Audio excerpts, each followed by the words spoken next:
teams. For a team to be successful, we know it takes a lot of hard work and effort from everyone. We applaud you all for your efforts. At Avila Bank, we understand that because we use the same qualities to ensure our customers are successful. We work hard to give our customers 100% effort in everything we do, and we're dedicated to our customers' success. Good luck to all our area teams from your team at Avila Bank. Avila Bank, member FDIC. And gentlemen, please remove your caps and hats. And remember, our men and women stationed here in our nation and around the globe.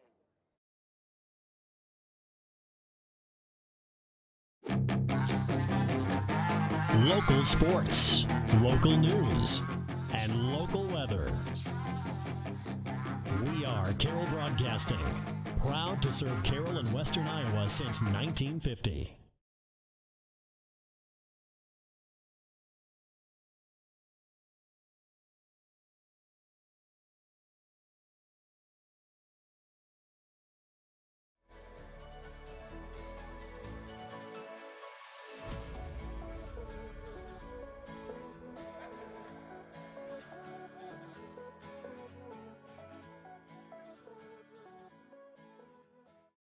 The door to rewarding career opportunities is closer than you think.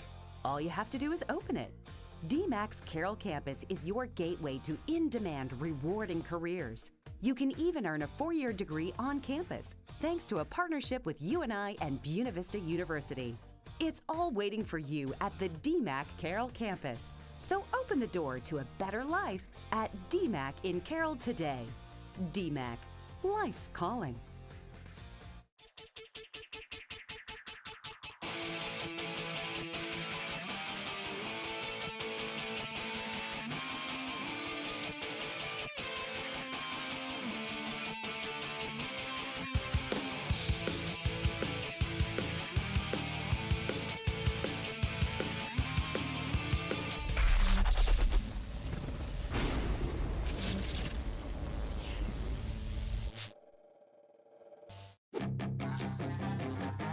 Local sports, local news, and local weather. We are Carroll Broadcasting, proud to serve Carroll and Western Iowa since 1950.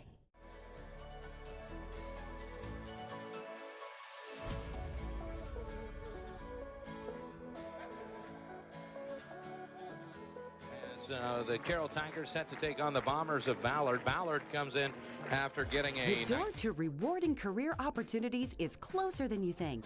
All you have to do is open it. DMAC's Carroll campus is your gateway to in-demand, rewarding careers.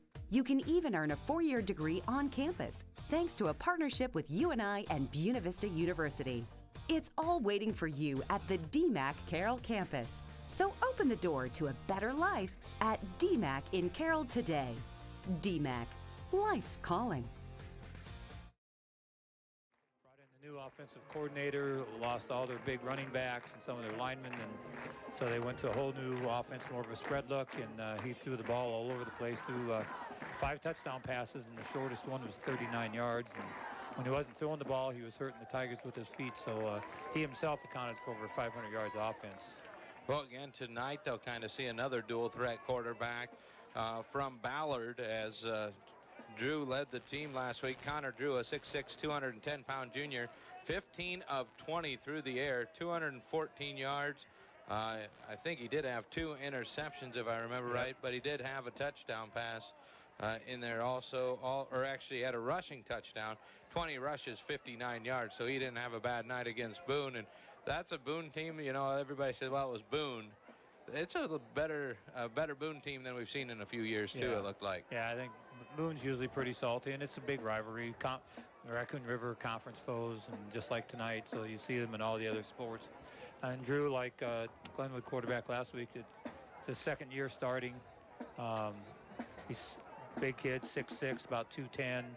And I'm sure the Tigers defensive coaching staff has worked a lot this week on making sure the players on defense know where he's at all the time. And I wouldn't be surprised. Last week we played strictly man-to-man in the secondary. Wouldn't be surprised if we mix in a little zone this week, help out our defensive backs, try to get more of a rush on Drew. He's not as quick or as good a runner as the Carr kid was for Glenwood last week, but he said he's 6'6", tall kid, and can move well enough.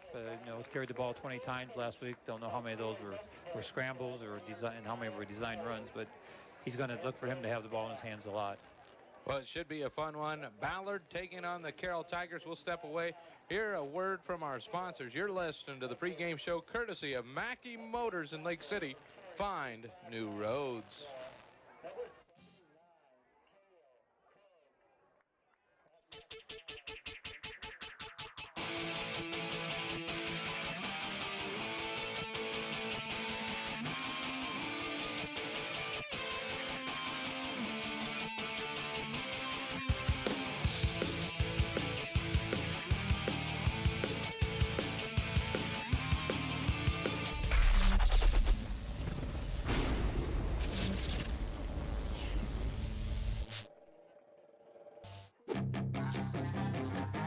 Local sports, local news, and local weather.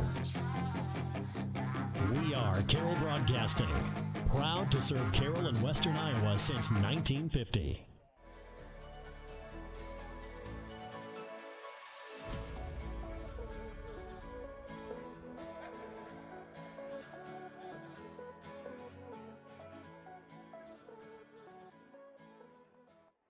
The door to rewarding career opportunities is closer than you think. All you have to do is open it. DMAC's Carroll campus is your gateway to in-demand, rewarding careers. You can even earn a 4-year degree on campus, thanks to a partnership with UNI and Buena Vista University. It's all waiting for you at the DMAC Carroll campus. So open the door to a better life at DMAC in Carroll today. DMAC, life's calling.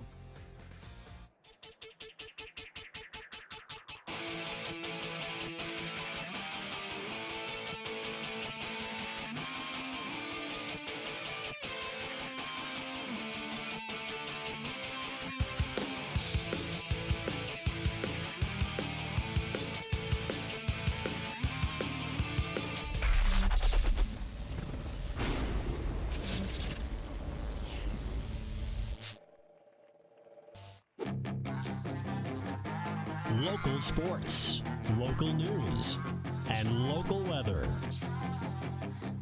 We are Carroll Broadcasting, proud to serve Carroll and Western Iowa since 1950.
opener.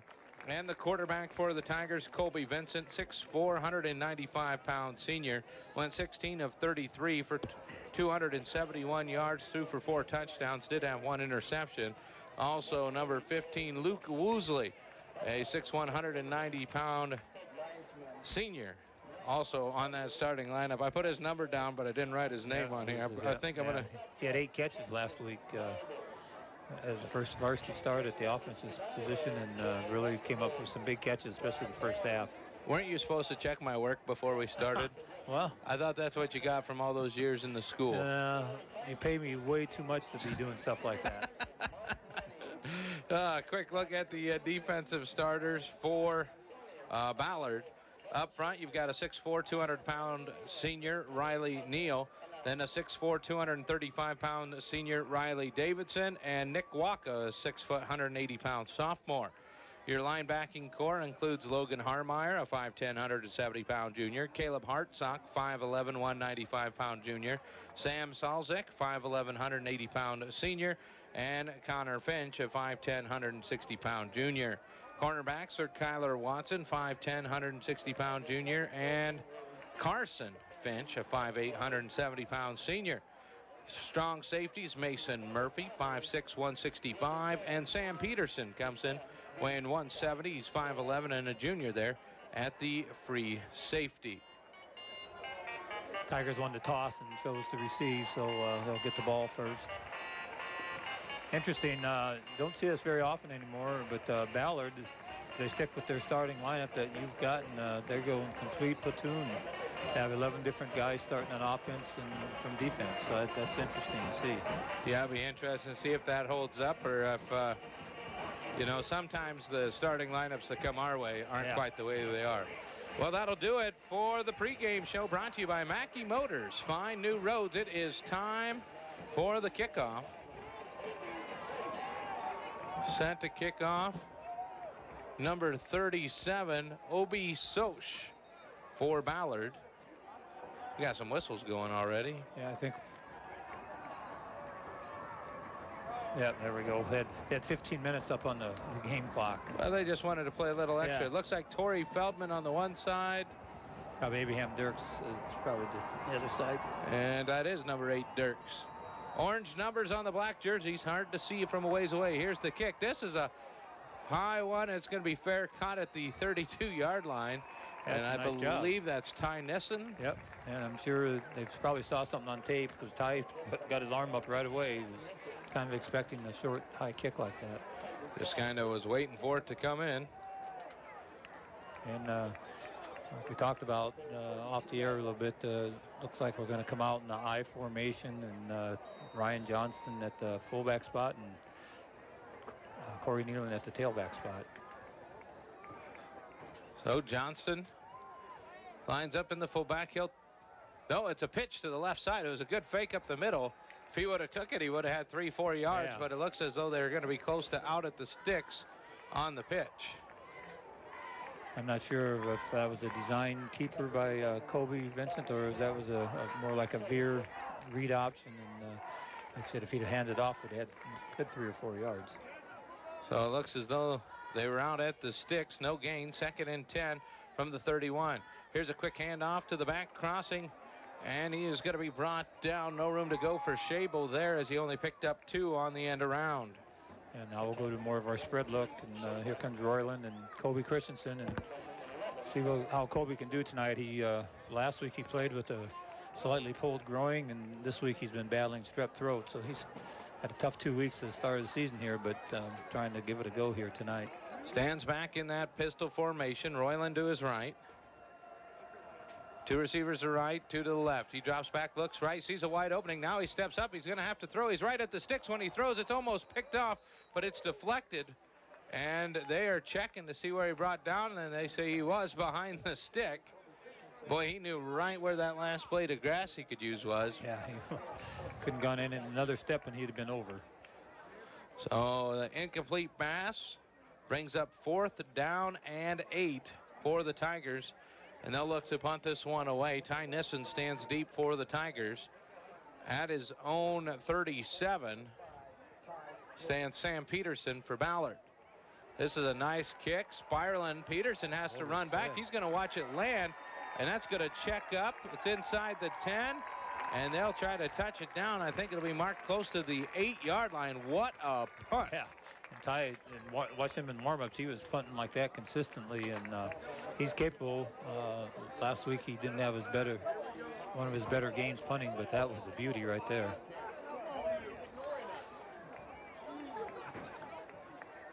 So now 60-yarder. I don't know. I'm not good with math.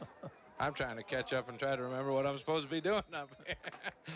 Now Ballard will set up offense from the 8-yard line. One deep back, one man to the left. They'll put a man in motion.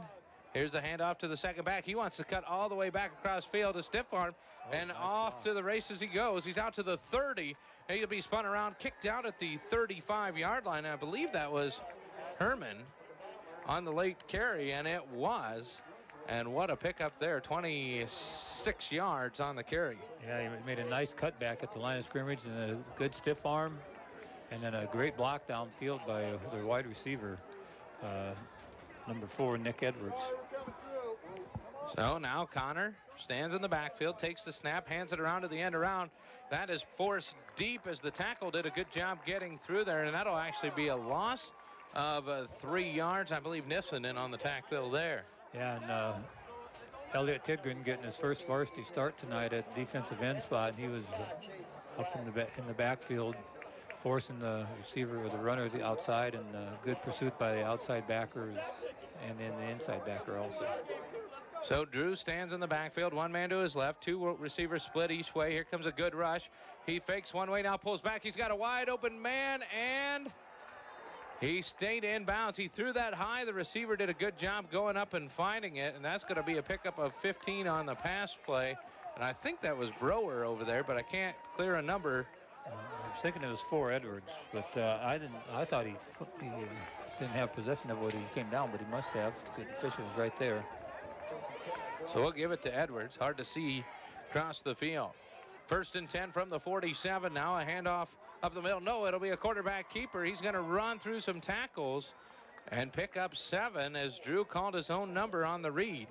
Yeah, he's, like I said, 6'6", 210, big guy. You gotta get team tackle in there and gang tackle him and get him low, because he's going to bounce off a lot of guys. When you look through this lineup, 6'5", 5'8", 5'9", 6'3", 6'4 up front. The right side holds Drew Van Zee, the 315-pound senior, and they've went that way a couple times already. Drew takes the snap, fakes to Peterson, hands this one off to Herman, and Herman is going to be dropped in the backfield. Looks like a loss of about 4 on the play. Yeah, and when I was out at practice Wednesday, the Tiger linebackers work on this a lot. Ballard will pull their guard and tackle both on some of these plays, and the linebackers, if they're disciplined enough to read their man across from them, they'll take them right to the play, and that time they did so. Gotta hurry up and get off. Here's the 3rd play. Does it count if you're in the air? No flags, I don't see. Here's a deep throw by Drew, but nobody's home as he had pressure up the middle, and he looks over to the coaching staff wondering where that route was, but some good pressure inside by Ryan Johnson, I think, there. Yep, left defensive end, so force a 4th down. Now, Drew's also the punter, so obviously when you have a quarterback as your punter, you always got to be ready for some type of a fake. Especially in midfield. Yeah. That always makes it tough. Ball on the 49-yard line. One man's deep for the Tigers. It's Bombers, number 5, Connor. Standing at his 11. Or excuse me, 16.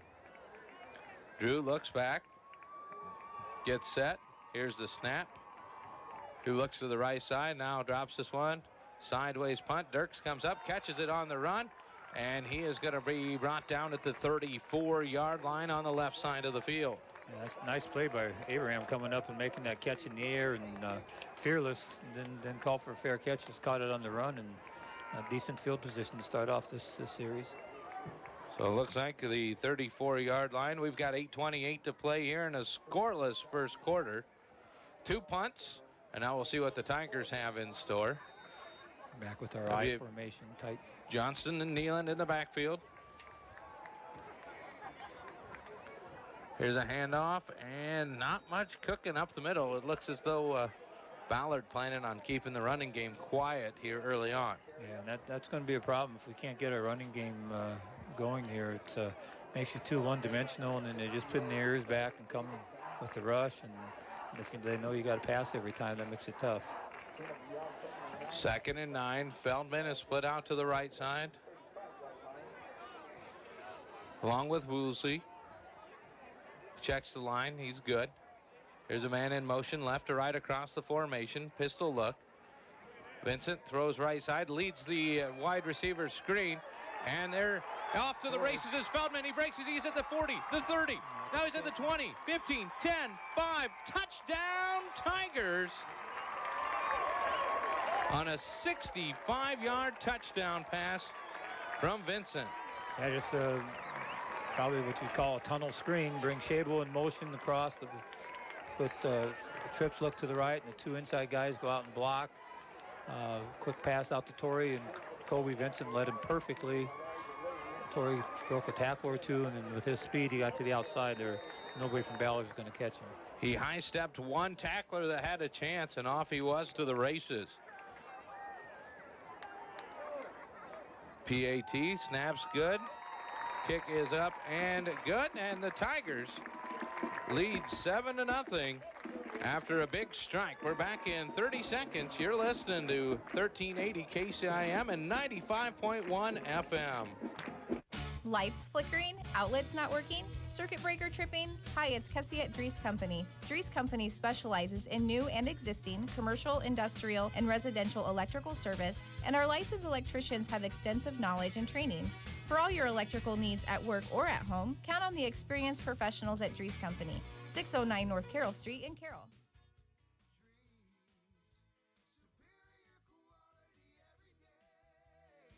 Dries Company.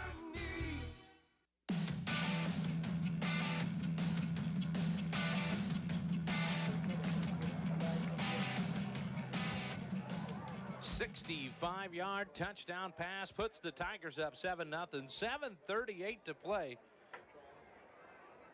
here in the first quarter. Tigers take it on Ballard. Carroll in their dark black uniforms, orange numbers. Tiger on in the C on the helmet. And then you've got the Bombers of Ballard bringing the white uniforms, red pants, red numbers and letters. Having a problem with the ball staying on the tee. No wind that I know about there. He was trying to just smash it to a square so he could kick it further. That was the key.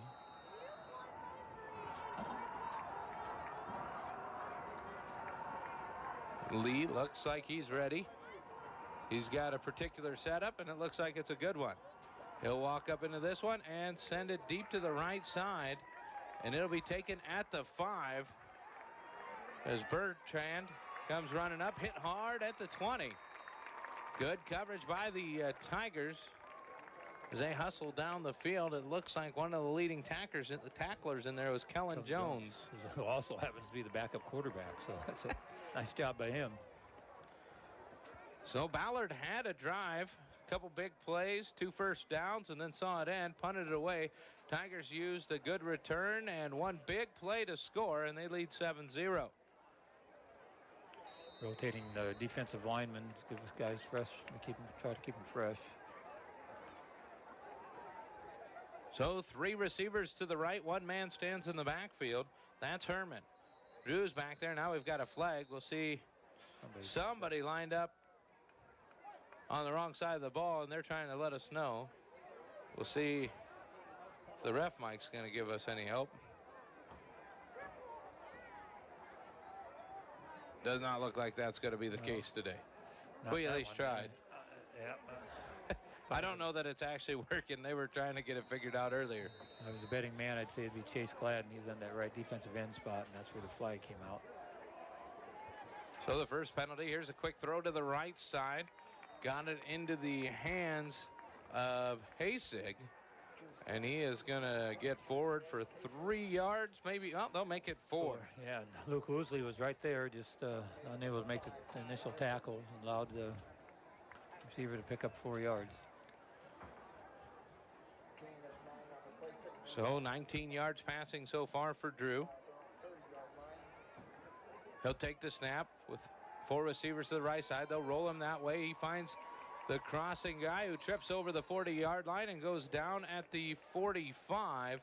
Had another good look at Hasek there, and Hasek had a 15-yard pickup and probably could have had more. Yeah, and I think Tigers were in what we'd call cover 3 there, zone look, and the outside linebacker. That time Slade Siebenauer was supposed to cover the flats, and it was kind of a intentional pick play, and didn't allow Slade to get out to the flats. So you've got Gladden and Johnston up front along with Fanami and Nealon for the Tigers. Here's a handoff, not much cooking over the left side, but maybe a yard. Trying to just go with the quick dive there to number 25. That's Nessa. We didn't know if we'd see him much. He saw a lot of carries last week, but wasn't in the starting lineup.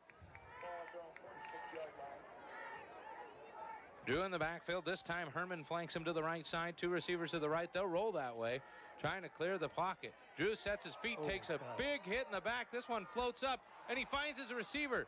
Tries to set up, and he's going to try to backpedal into the end zone, and somehow keeping him out of the end zone was Kobe Christensen. But the problem was that is a 48-yard pass play to Edwards. It's a heck of a pass by Drew, because he got smoked from behind just as he threw it. A wobbly pass a little bit, but Edwards was able to corral it, and looked like Kobe was trying to get the ball out of his arms too, and keep him out of the end zone. You give your defense a chance to maybe come up with a big stand here.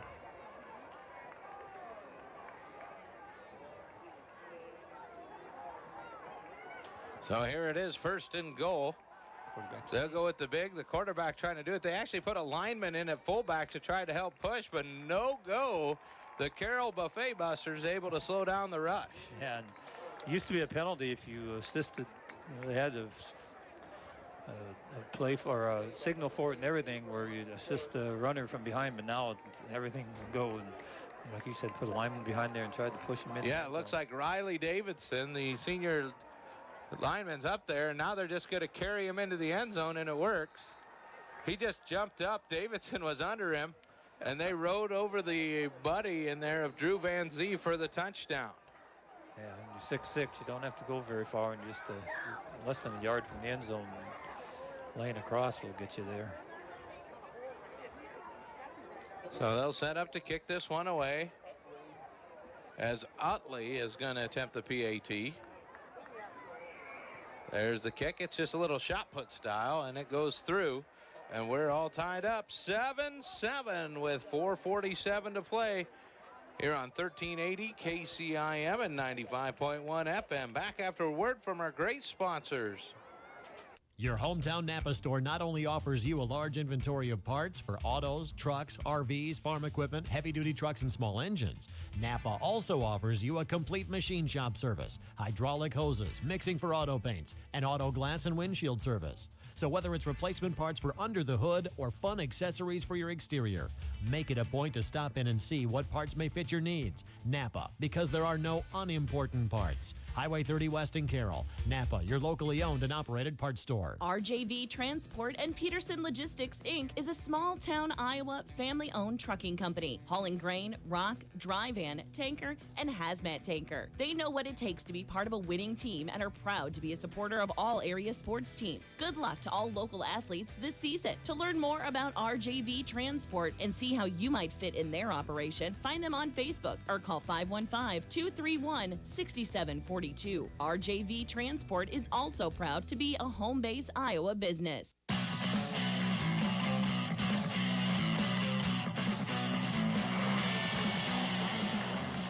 Again, a high end-over-end kick. This time I think it was Jones coming up to take it, and high step to the middle, and it'll be at the 32-yard line. I think that's a pretty standard starting ground for the Tigers here so far tonight. I think we just actually mark it at the 33 maybe, and so yeah, we've been right around there. So we've got the 32, the 34, and the 33 covered. Yeah. This is bingo. We just need a couple more and we'll have it set.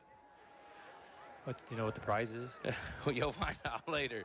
2 receivers to the left, 1 to the right, and we'll put a man in motion. Now they'll go with the counter play, trying to find a hole up the left side, and just not much going. There's only a yard gained there by Royland. Yeah, and Whitehat threw a flag in the middle there. Usually is offensive holding. It was a run play. You can't hold on a run play. No, that's right. Or if it's on defense, it'd be face mask, but I didn't see. I guess we'll try to wait and see, and somebody can decipher. Ballard's not moving. The Tigers' offense is starting to back up, so see if we can get it this time. So it is holding on the Tigers. That'll be their second penalty of the night. 15 yards worth of them, though.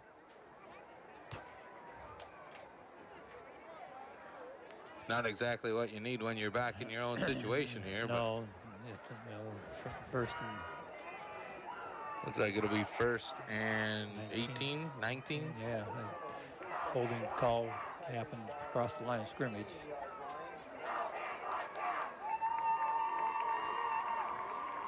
So a good crowd showed up tonight. Here's a quick hitter up the middle. Johnson pops it outside, but nothing going.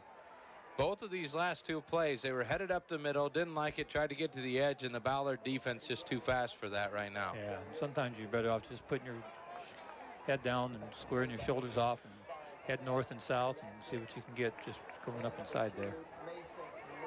Johnson will come out. It'll be second down, and they call it 20 now. I thought they gained 2 yards. Yeah, that's so right.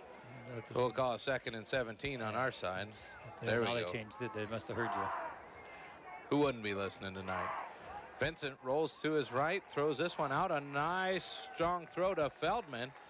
And that is a good pickup as that one comes out to the 36-yard line. So a pickup of 10 on the pass play to Feldman. Yeah, good job not trying to get all of it in one shot. You get over half of it there, and so now you're in a third and fairly manageable. Nice route by Torrey on an out route, and Kobe Vincent put it right on the money. Feldman and Woosley to the right side of the formation. 2 receivers split to the left. 1 man in the backfield with Vincent. Woosley goes in motion right to left across the formation. Here's the quick tunnel screen again to the other side, and this one's not cooking as Ballard was waiting for him. He caught it and directly was hit. And that was Christensen on the other side, not being able to go anywhere. Yeah, he said he's been battling strep throat this week. Interesting to see how long he's going to be able to go because he's going both ways. So it'll be 4th down and 7 for the Tigers. The ball moved out to the 36-yard line. That penalty really hurt him. Nissen back to punt. This time, Sam Peterson backed up a little bit further. And this one's going to be a low line wobbler. Peterson's going to take it on a bounce, though. Tries to get to the line. Great coverage downfield again. He'll only get to the 25-yard line. Yeah, I think we had Troutman and Schabel both down there ready to make the play tackle, and did a nice job corralling Peterson before he gets going. So far we saw a punt, touchdown, punt. Kind of one of those monkey see, monkey do type of games. So it'll be up to the Carroll defense to get another punt. Yeah, I mean, we haven't really stopped them. They drove the ball the first time. Fortunately, penalty hurt them, and it forced them to punt, and they scored the second time. Drew stands in the backfield, fakes the handoff, and he's just a tall guy, kept rumbling. Took some big hits, maybe got a yard out of it, but it was going to be a loss of about 3 when he started taking hits. Yeah, he's, like I said, big guy, and he's not afraid to stick his nose in there. He's probably going to be an all-state basketball player also. So he looks over the formation. 2 receivers split to the left, 1 to the right. 1 man lined up deep behind him, 1 to his right. As he takes the handoff, fakes it. He's going to roll to the right, wants to go deep.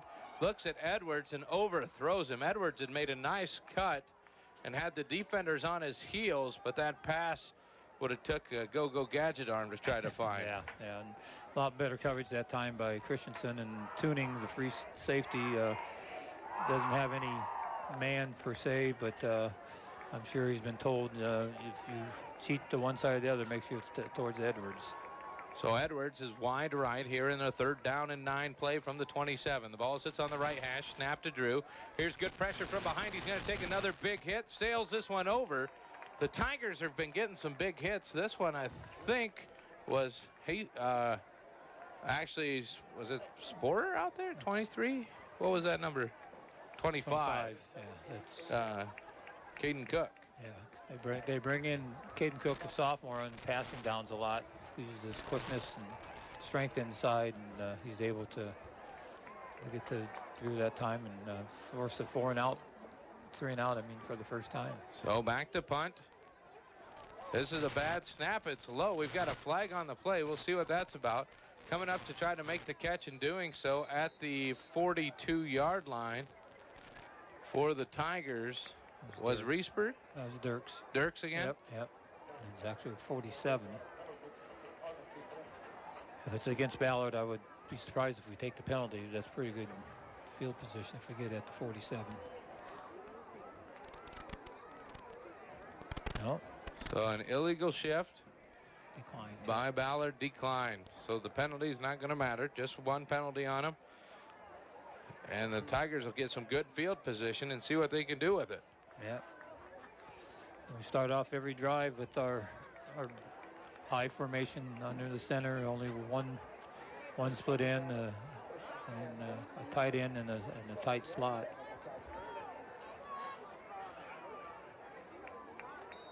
So Vincent goes under center with the slot to the right, tight, and Feldman, the lone man, to the right side. They're going to throw this one out to the slot. Nice a great catch, and here's Woosley trying to get down the field. He'll be pushed out around the 40.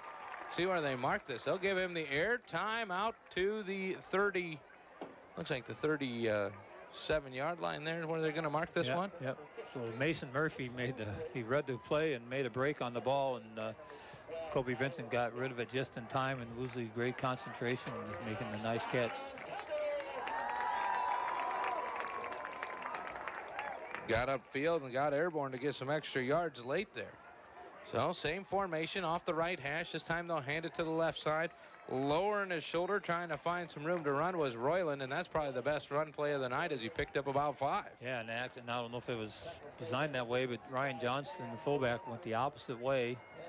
And then Royland came back, ran behind Chase Gladden, which is never a bad thing to do, and able to pick up the best running play of the night. So they'll call it 2nd and 5 with the ball on the 32. Vincent takes the snap, hands off to Royland. This time there's a whole bunch of Bombers in the backfield, and it's a no gain. Yeah, and they're coming hard from the backside. We got the play side is pretty well blocked, but we got our backside linemen got to make sure they get in between the ball carrier and their man, because Ballard pursues really hard from the backside. 3rd and 5. Looks like the Tigers, no, they're thinking about a play. Vincent's like, hey, let's not do this play, and we'll just take a break. 7 seconds on the game clock, 13 on the play clock, and his big linemen are ready. There's the whistle. Wouldn't it have been funny right before the whistle is snapped? We played 1 quarter of football here in Carroll, and it's the Tigers and Bombers tied up 7-all. You're listening to Football Friday Night on 1380 KCIM 95.1 FM. From bump, set, spike to the crack of the bat. At Motor Inn of Carroll, we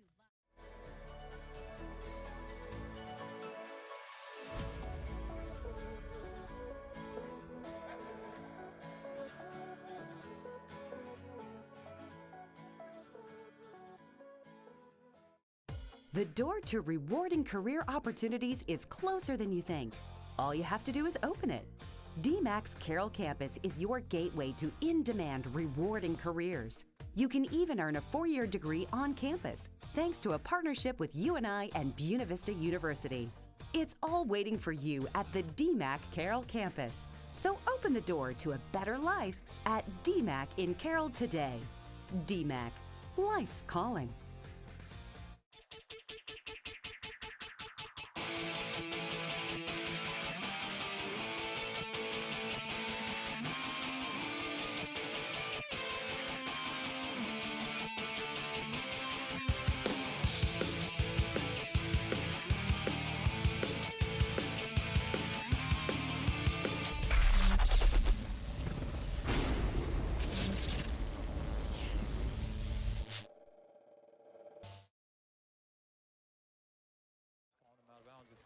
Kobe Vincent would have been able to set his feet. Torrey Feldman had ended, his man had ended up falling down, but it was too late for Kobe to get it out to him.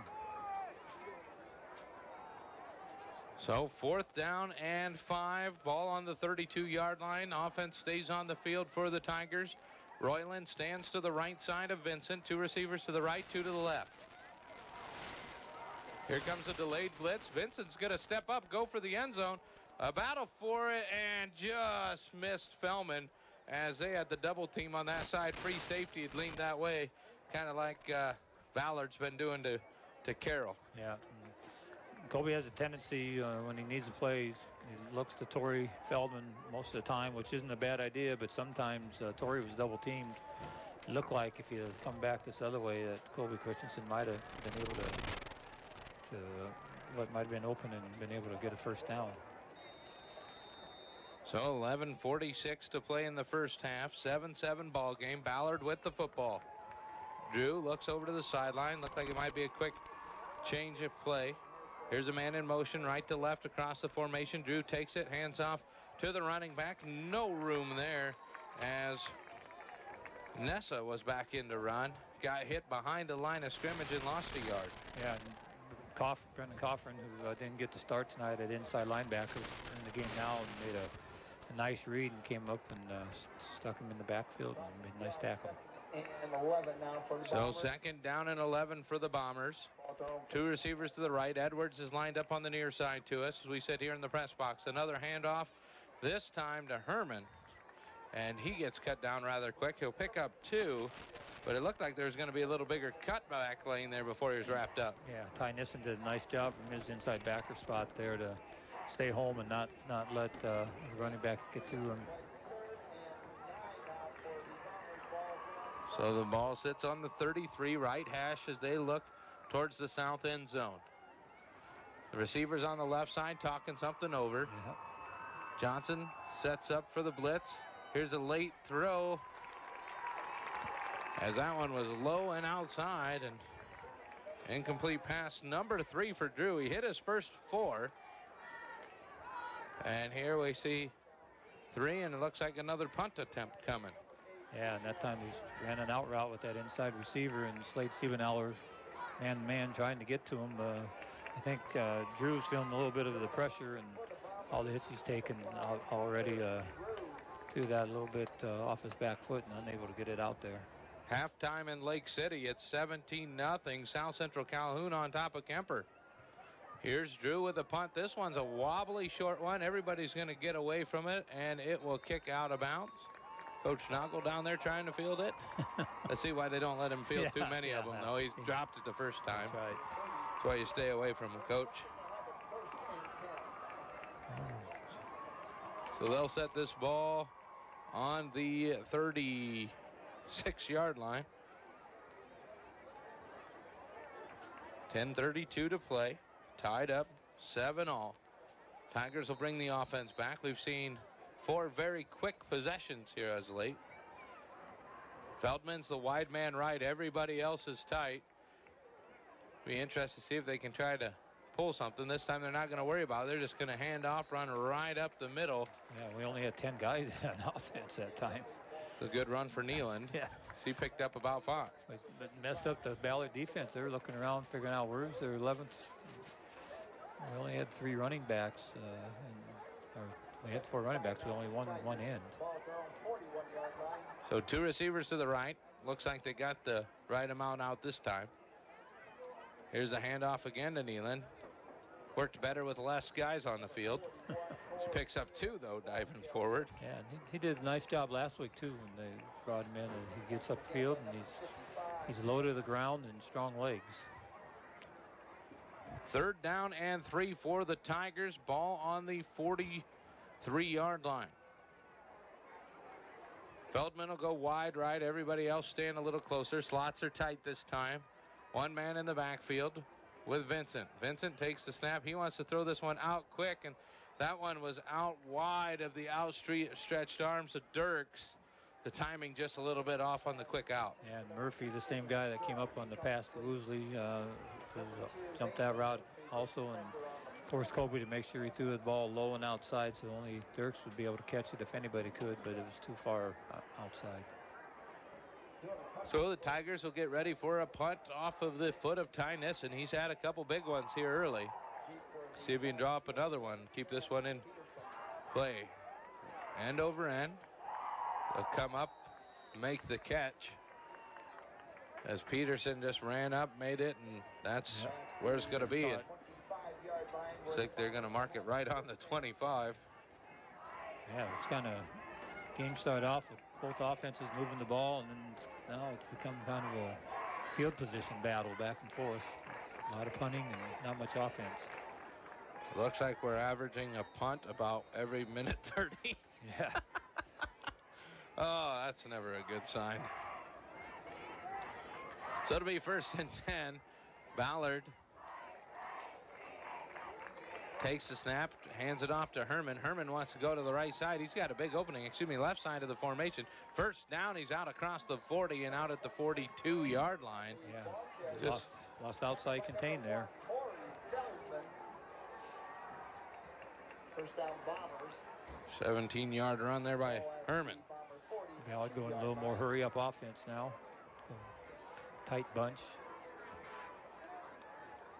Oh, there's a false start. The whole right side left before everybody else. Yeah. Kobe Christensen coming over and getting some information from Coach Rowetter and how they want to. I don't think we're prepared for that. It's a trips look, but they're all tight. They have a tight end and 2 wingbacks right behind them, and that's what they ran the first time up to their left side and caught everybody inside too tight, and now they've got tight on this side. Tie ball game, 7-all, 9:12 to play in the first half. Really slowed things down here. Here's another handoff. This time I believe that was Nessa trying to get going, and he's going to get back to the line of scrimmage. Yeah, we're pretty much taking care of between the tackles right now. We got those plays stopped. We just got to make sure we don't gear up outside contained. Once they get outside, boy, it becomes a race to the goal line. So it'll be 2nd down and 15. Ball on the 37, placed on the far left hash. 3 receivers in a trips formation to the right, 1 to the left. They'll take the snap.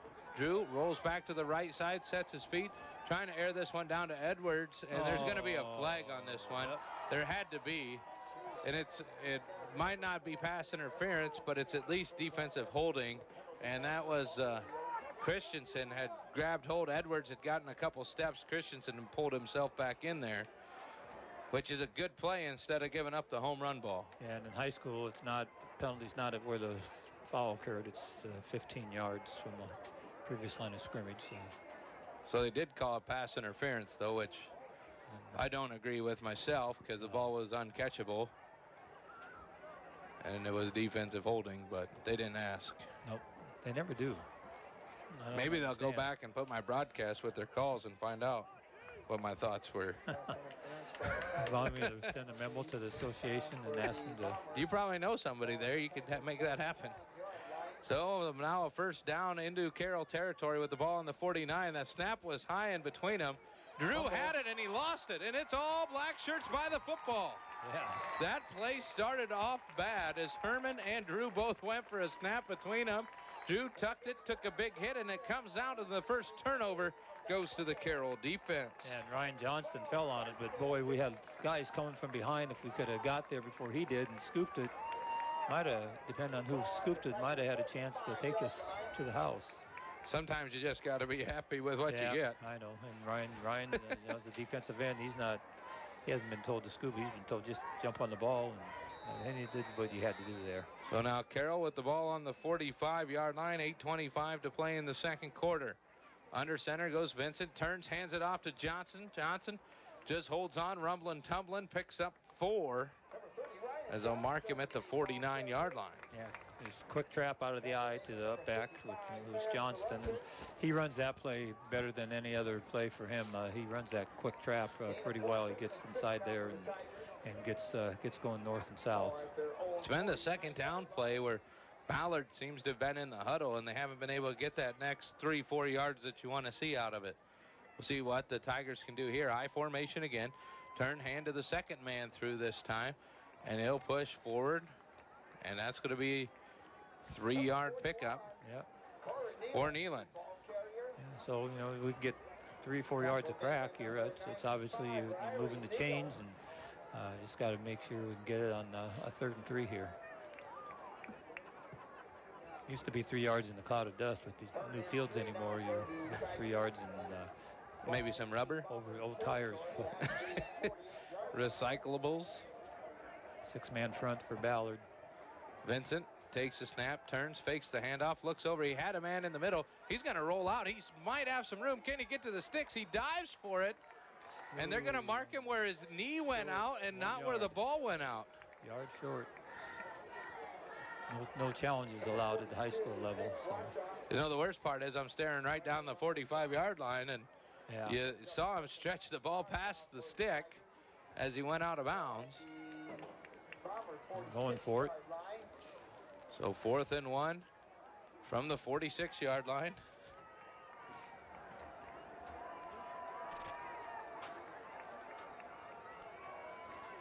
I formation. Vincent takes, hands off, and a big jump. That was a 2-yard jump. Was that Nealon soaring through there? I believe so. Yep. I think he was expecting some contact. Otherwise, he would have landed and went. Yep. He knew he needed the yard, and he was bound and determined to get it. First down for the Tigers. 6:52 to play in the first half. Set up on the 42. It'll be 1st and 10. 2 receivers to the left. I formation again. Here's a flag on the snap. And a false start looks to be called on the Tigers. Yeah, it's too bad. Those penalties can really stop momentum on these drives. And, you know, we're not picking up big chunks for the most part. So that extra 5 yards makes it tough. 5-yard penalty, 1st and 15 now. So now 1st and 15. The Tigers, 4 penalties, 35 yards. There's 1 penalty called so far on the Bombers. That was declined. But now we got another one. Another motion. Same guy. He just likes throwing his hanky. And Coach McCartan wants a timeout. I think he wants the discussion either with that official up there or somebody on the offense. And he's going to get his timeout. Timeout on the field by the Tigers. 7-7 tie, 6:33 to play here in the first half. Hey, all football.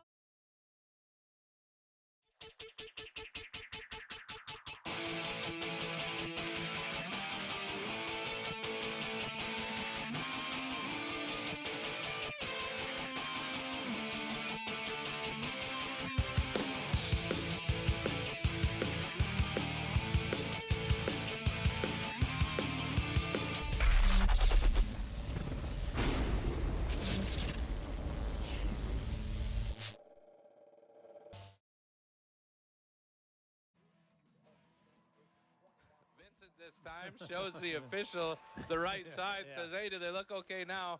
Takes the snap, turns, hands off. It's a quick hitter to Johnston. That's going to pick up 3 yards over the right side.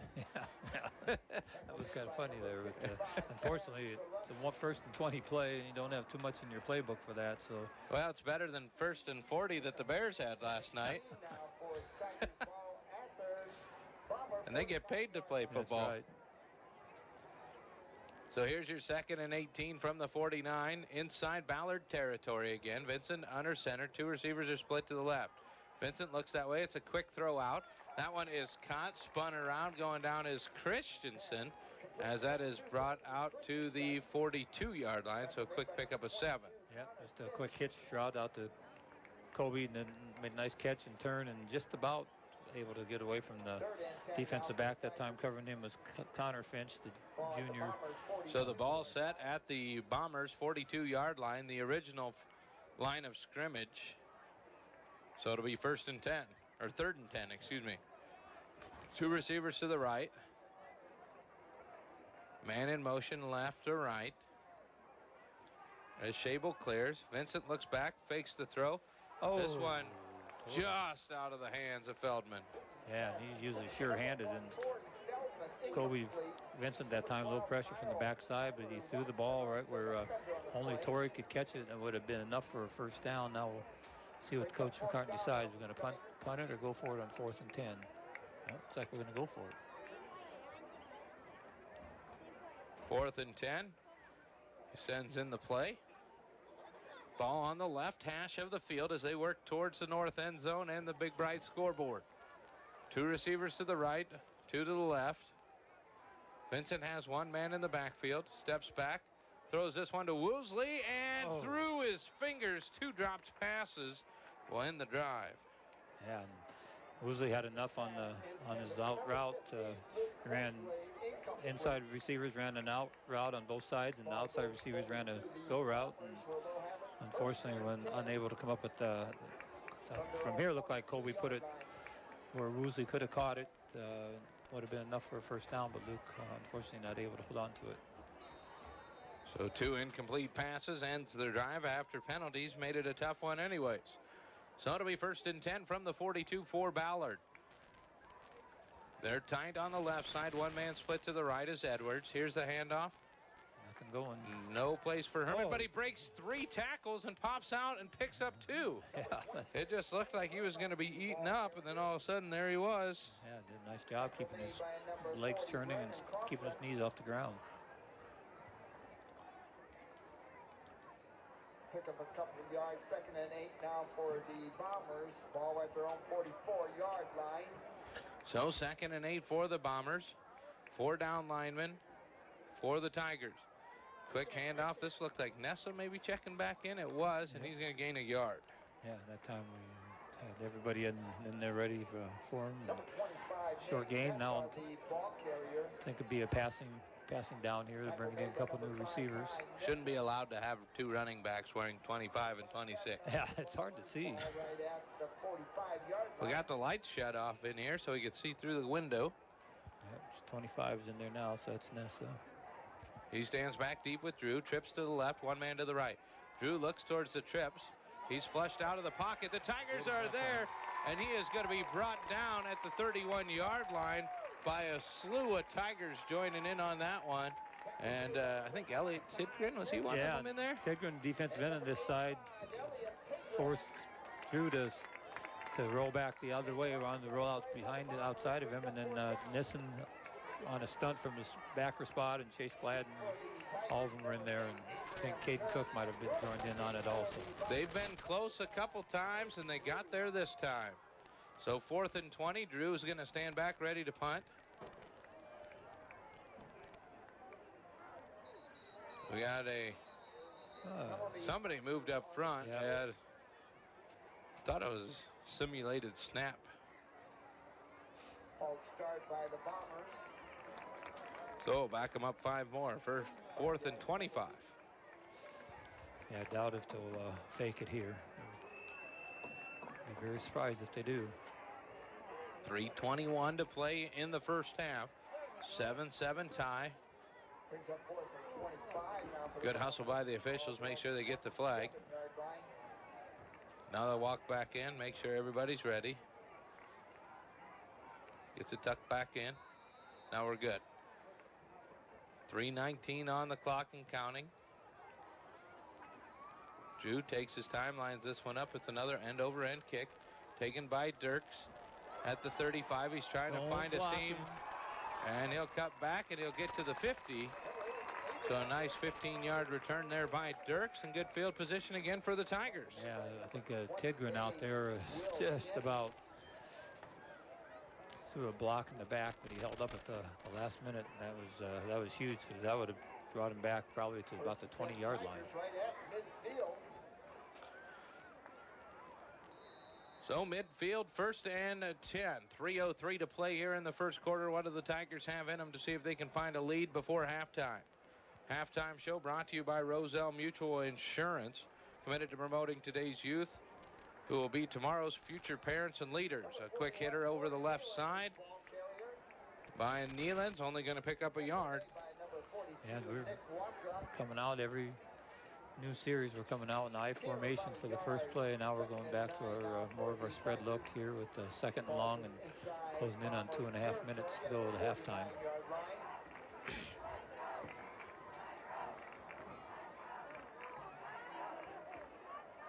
Two to the left, one to the right. Feldman's the lone man to the right. Here's Woosley in motion. They'll fake the handoff to him as he crosses through. Here's a long throw from Vincent to Feldman, and he got his hand out and just couldn't get it. No. Good coverage, though. That's Watson. Yeah, he was right there in the hip, but Feldman had a chance. So it'll be 3rd down and 9. Like the long shots, but there was only 2 in the flats and 1 deep on that route. Not really a second option for Vincent. Yeah, sometimes you flood that zone up there, and maybe you come back to the one receiver on this side because you know there's only going to be 1 defender. So it'll be 3rd down and 9. Vincent takes the snap, backs up, throws this one over the middle, and Woosley paddles for it. Did he catch it? They're going to say he did not catch it. And an incomplete pass is the call. It's a close one. We'd need to go to a replay to make the judgment from up here. I'd be surprised if we go for it here in midfield. Looks like a new crew of guys coming in to send this one deep.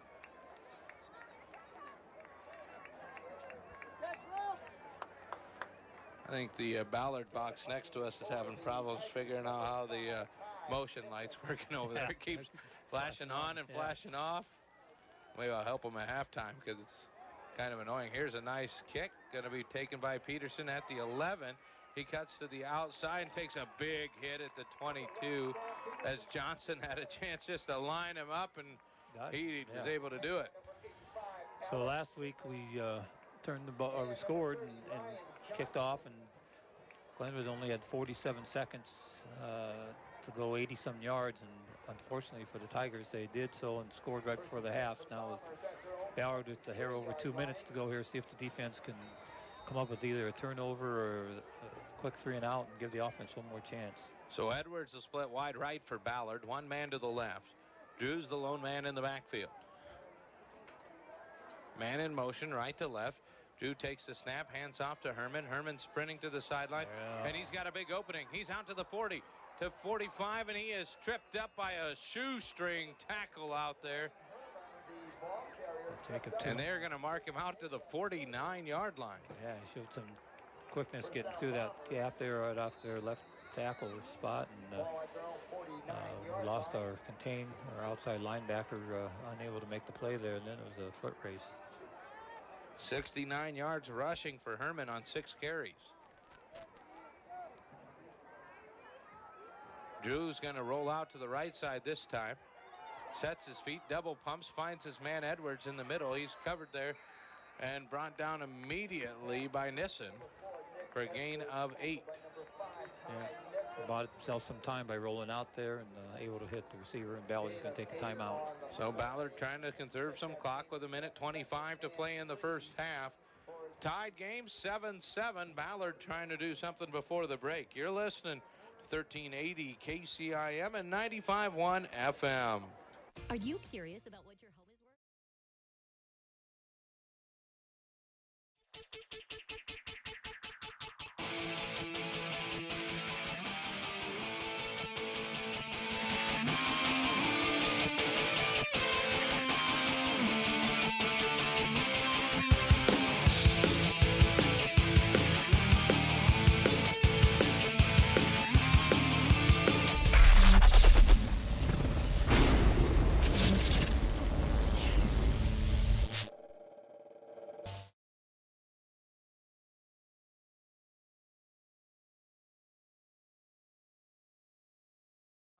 For the Tigers, trying to get it to halftime with a 7-7 score.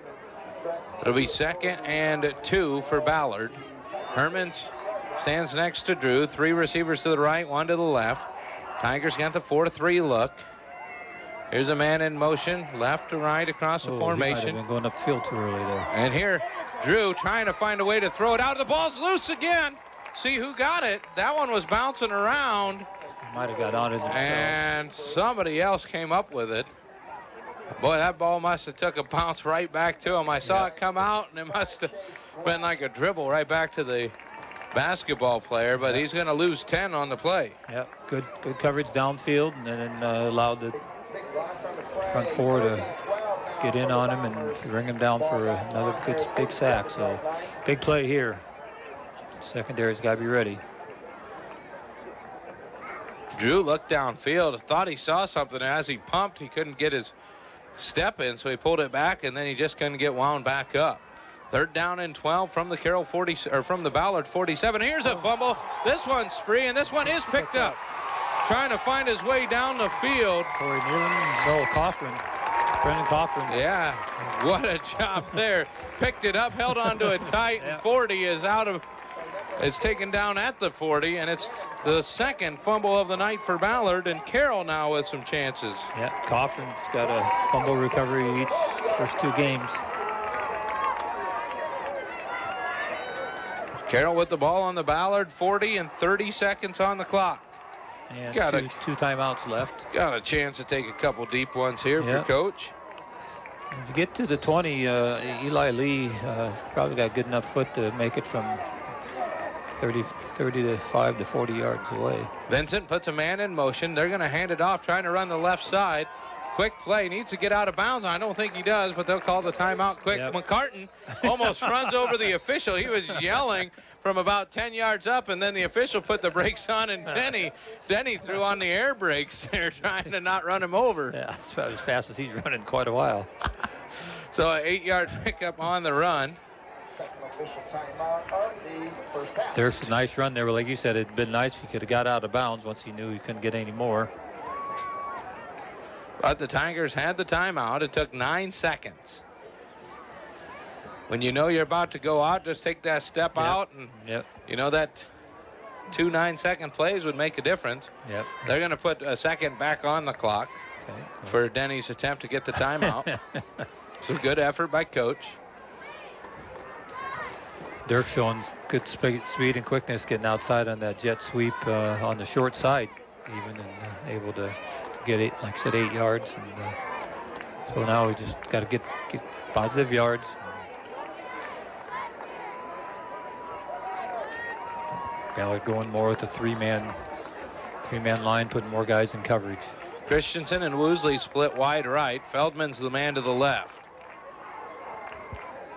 One man in the backfield this time. Looks like Royland.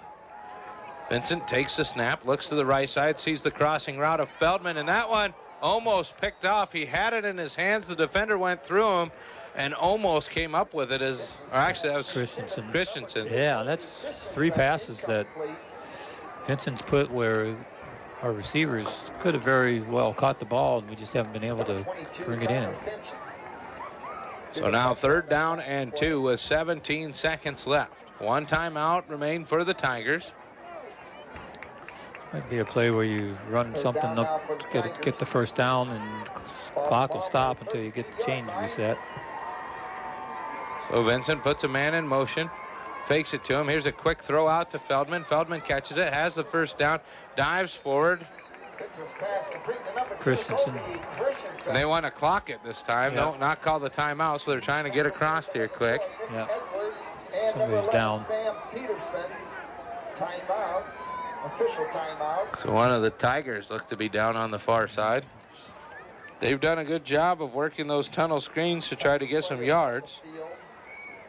It was about time just to get another completion for the Tigers. Yeah. I can't tell if is that Christensen down there. Can you see number 2 anywhere? I can't read them when they're standing up. How do you expect me to be able to figure it out when they're laying down? Yes, that is Christensen getting up. He's walking off under his own power. So we got to get up on the ball, because as soon as they're ready for set, the officials are going to start the clock. So if we're going to spike the ball, let's be ready to go, or he's taking a timeout. Yeah, it looks like Coach wants the timeout. So he talked things over, got the timeout. We'll have 11 seconds left here in the first quarter. 1st and 10 with the ball on the 28-yard line. So if you're the Tigers, if you're not getting the end zone, you got to get out and just see if you get a chance to kick it in. Otherwise, you got to get to the end zone here for the points. And the defense have played outstanding so far tonight, as they have 2 takeaways via the fumble. Yeah. So route an out route and catch it and get out of bounds, or you go, like you said, deep, go to the end zone. The thing you worry about on an out route, if Ballard defender reads it right and makes the correct break on it, if he intercepts it on those out routes, usually it goes for 6 points the other way. We got one too many guys coming out here. Yeah. Now here we got him a change. Dirk shows his speed getting off the field. Somebody's got to be up on the line of scrimmage there on the right side. We got too many guys in the they're just checking here. There we go. Everybody checks. 2 receivers to the left, 2 to the right. Vincent has Royland in the back. Looks, throws this one out to the right side, and out of bounds goes Woosley. It's a short little gain, as that'll get him to the 22-yard line. Do you attempt one more play, or do you go for the field goal now? That's above my pay grade. Be about a 39-yarder from here, so it looks like we're going to call a play. Ball at the Bomber 23-yard line. Now you have to go to the end zone. An end zone route will only give you about 1 play left by the time the guys get downfield. So we'll see. Vincent drops back. They send everybody down. Vincent's going to scramble. Get out of bounds. He's going to hustle, get out of bounds, and there is 1 second left on the clock. I don't know if the guys over here in the clock helped out a little bit. Well, that was a slow tick. Vincent picks up the first down on the 5-yard scramble.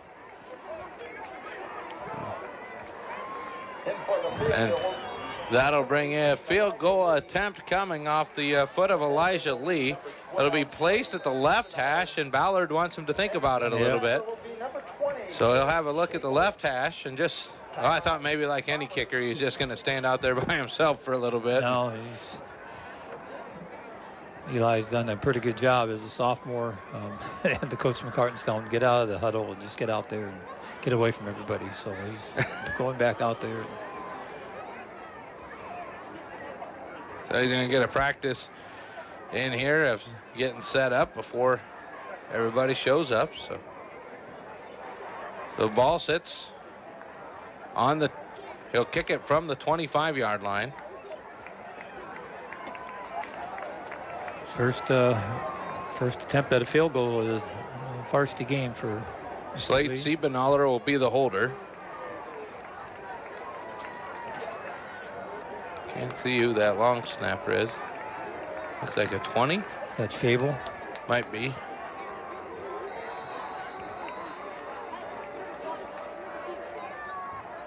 Eli's ready. Snaps good. Holds down. Does it have enough will be the question. Right. He pushed it to the right. Had a good look. That's a tough one to come in on. Been nice if they could have squared him up a little bit from the left hash, though. He pointed it to the right side, and a missed field goal will end the half. 7-7, Ballard and Carroll, and it's been a lot more exciting ball game than what that score tells us as we head into the halftime show. This halftime show brought to you by Roselle Mutual Insurance. They're committed to promoting today's youth who will be tomorrow's future parents, leaders, and Roselle Mutual policy holders. For all your insurance needs.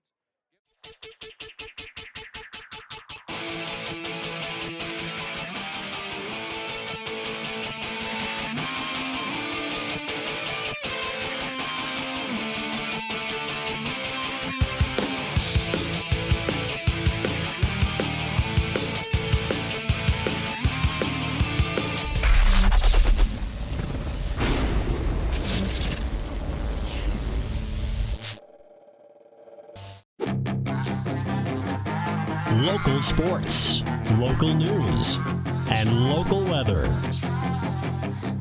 We are Carroll Broadcasting, proud to serve Carroll and Western Iowa since 1950.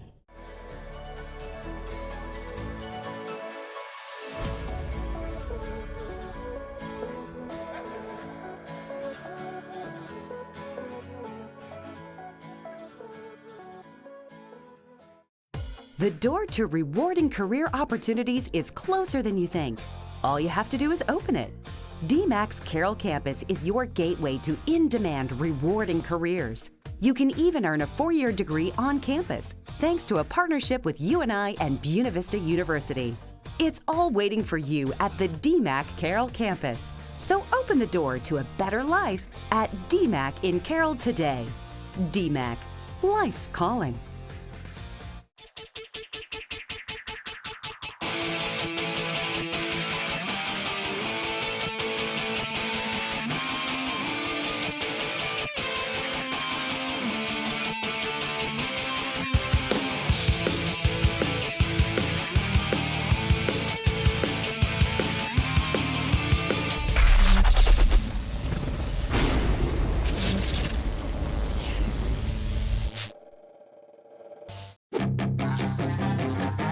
Local sports, local news, and local weather.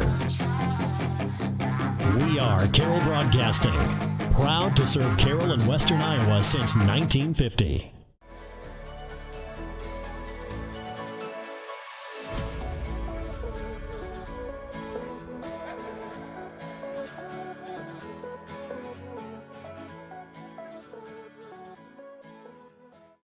The door to rewarding career opportunities is closer than you think.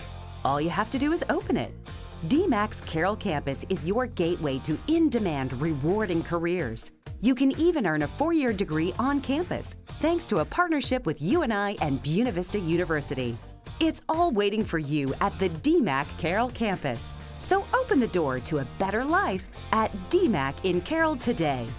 DMAC, life's calling.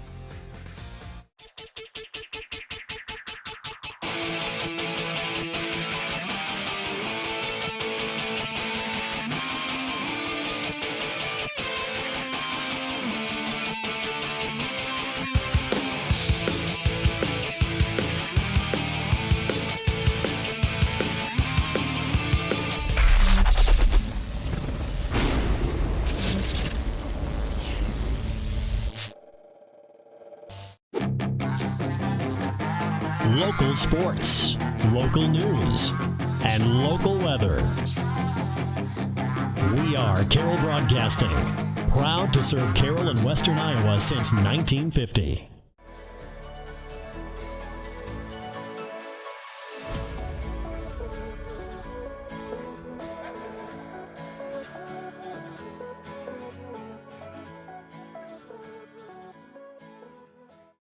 The door to rewarding career opportunities is closer than you think. All you have to do is open it. DMAC's Carroll campus is your gateway to in-demand, rewarding careers. You can even earn a 4-year degree on campus thanks to a partnership with UNI and Buena Vista University. It's all waiting for you at the DMAC Carroll campus. So open the door to a better life at DMAC in Carroll today. DMAC, life's calling.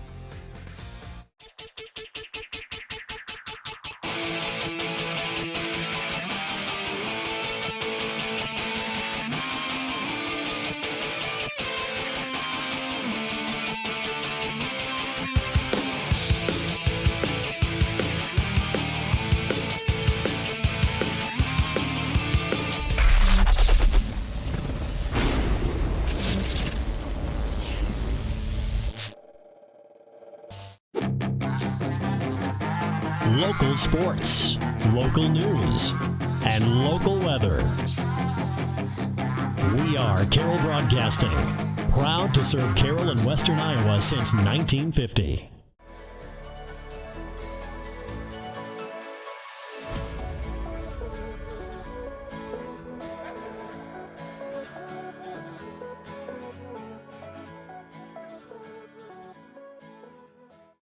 The door to rewarding career opportunities is closer than you think.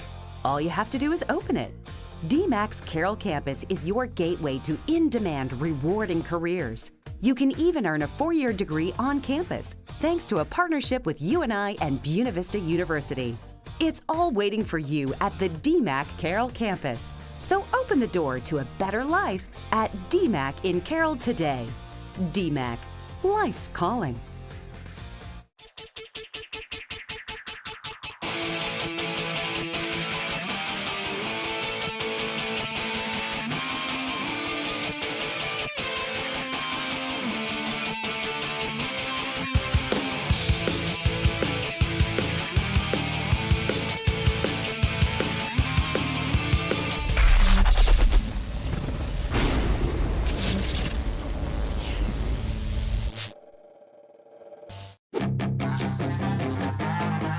Local sports, local news, and local weather. We are Carroll Broadcasting, proud to serve Carroll and Western Iowa since 1950.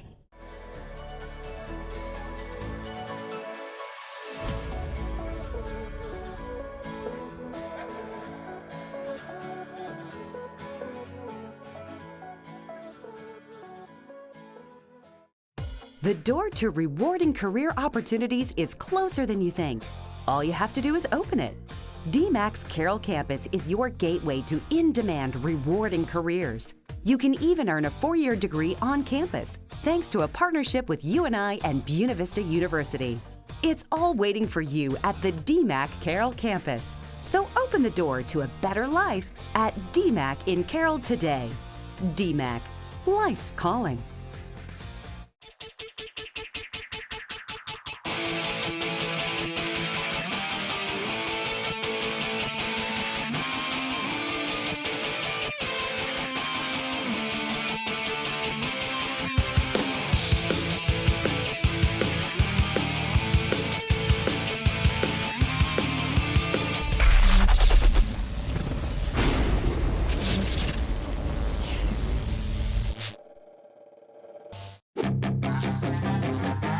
Local sports, local news, and local weather. We are Carroll Broadcasting, proud to serve Carroll and Western Iowa since 1950.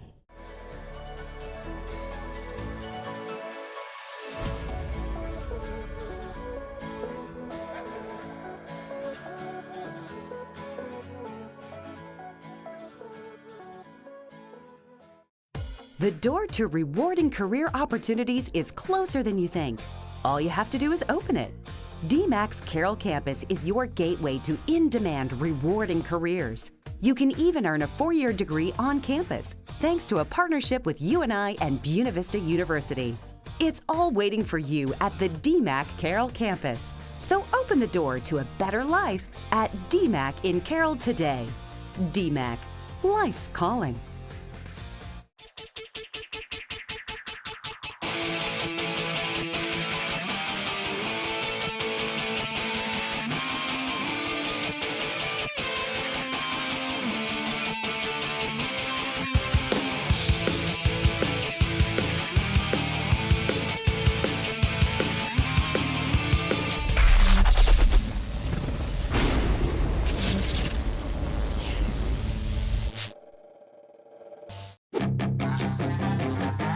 Local sports, local news, and local weather.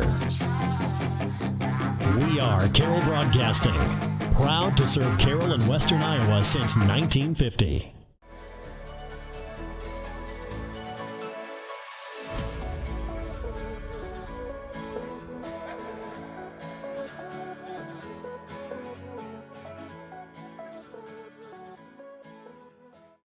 The door to rewarding career opportunities is closer than you think. All you have to do is open it. DMAC's Carroll campus is your gateway to in-demand, rewarding careers. You can even earn a 4-year degree on campus, thanks to a partnership with UNI and Buena Vista University. It's all waiting for you at the DMAC Carroll campus. So open the door to a better life at DMAC in Carroll today. DMAC, life's calling.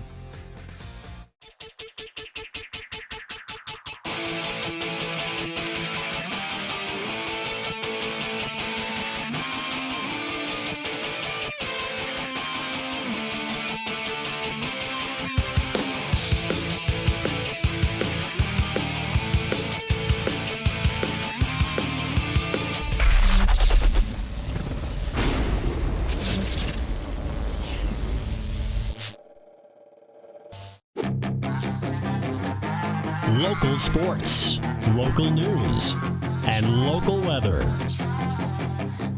We are Carroll Broadcasting, proud to serve Carroll and Western Iowa since 1950.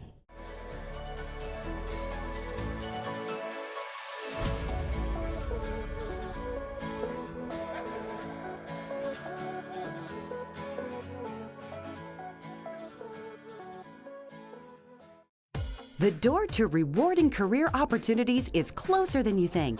All you have to do is open it. DMAC's Carroll campus is your gateway to in-demand, rewarding careers. You can even earn a 4-year degree on campus, thanks to a partnership with UNI and Buena Vista University. It's all waiting for you at the DMAC Carroll campus. So open the door to a better life at DMAC in Carroll today. DMAC, life's calling.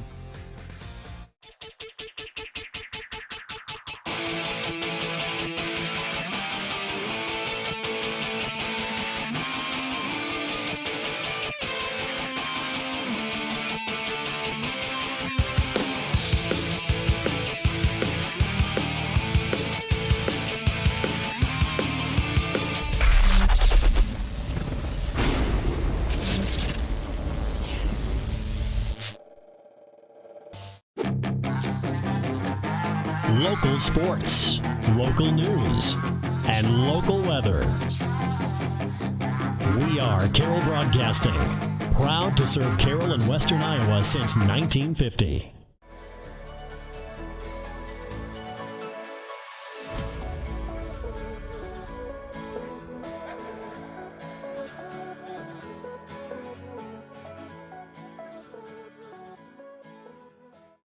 The door to rewarding career opportunities is closer than you think. All you have to do is open it. DMAC's Carroll campus is your gateway to in-demand, rewarding careers. You can even earn a 4-year degree on campus, thanks to a partnership with UNI and Buena Vista University. It's all waiting for you at the DMAC Carroll campus. So open the door to a better life at DMAC in Carroll today. DMAC, life's calling.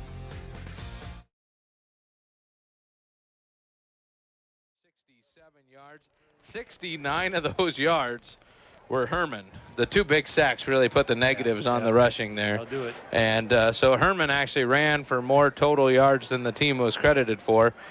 Drew threw 4 of 7 for 82 yards. That's 149 total yards of offense if I was able to get things correct there, Terry. But the biggest thing I think out of that first half was the whole time the Tigers were able to keep the ball and get it away on a couple turnovers, and that was a big change there. Yeah, a couple fumbles close to midfield.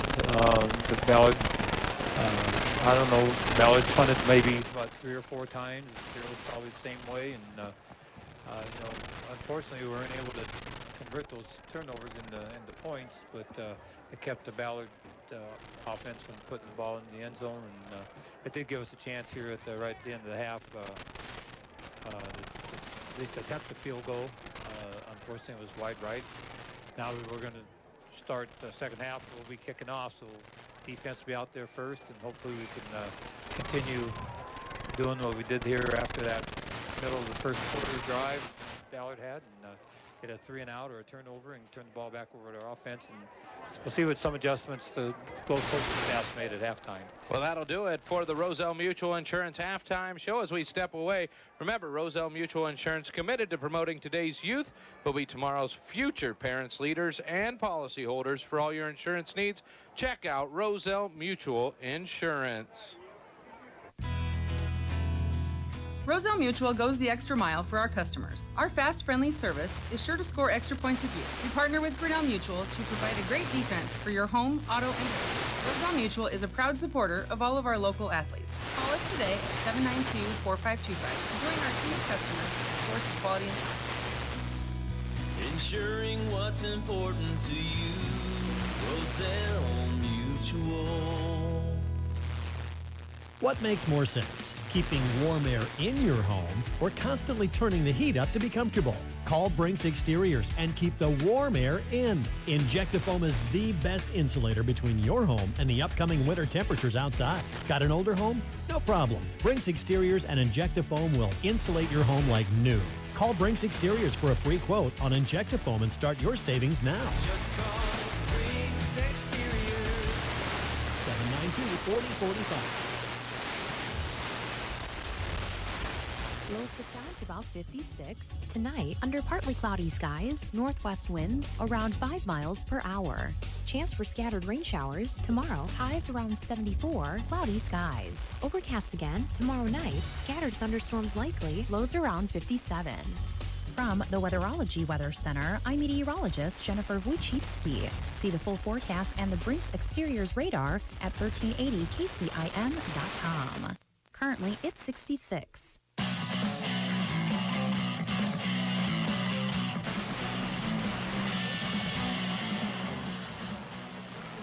Welcome back here to the Carroll Football Stadium on a beautiful night for football. The lights are bright, the scoreboard even brighter out there, and oh, what kind of addition has that made to the season? You know, and even last year, just the difference. Yep. These guys do a great job running it, and you see a lot of fun with it. Yeah, and then now this year they also have one of these in the gym out of Carroll High School, and I was out at volleyball the other night, and they were able to use it for the volleyball match. Be able to use it all winter long for basketball and wrestling, so it's a great deal, and you got kids, high school kids, doing all the work pretty much for that. It's a great job building deal for them, so it's great to see they were problem solving earlier tonight. Yeah, got the work cut out for PA going. Yeah, it's a good experience, boy. These kids are going to leave high school and having some awesome experiences. So it will be the Tigers kicking off as Eli Lee is ready to send this one back deep. We got Peterson to the right. You have to expect that he'll probably leave this one off to the left side as he kicks it here again. I think that's Bertrand. And Bertrand will catch it at the 11. Wants to come straight ahead, and he will be tied up and brought down at the 26-yard line, and that is where Ballard will start the second half with the ball. And well, both games this season on the kickoff, Jack Troutman seems to be in on about every tackle on the kickoff team, so does a nice job.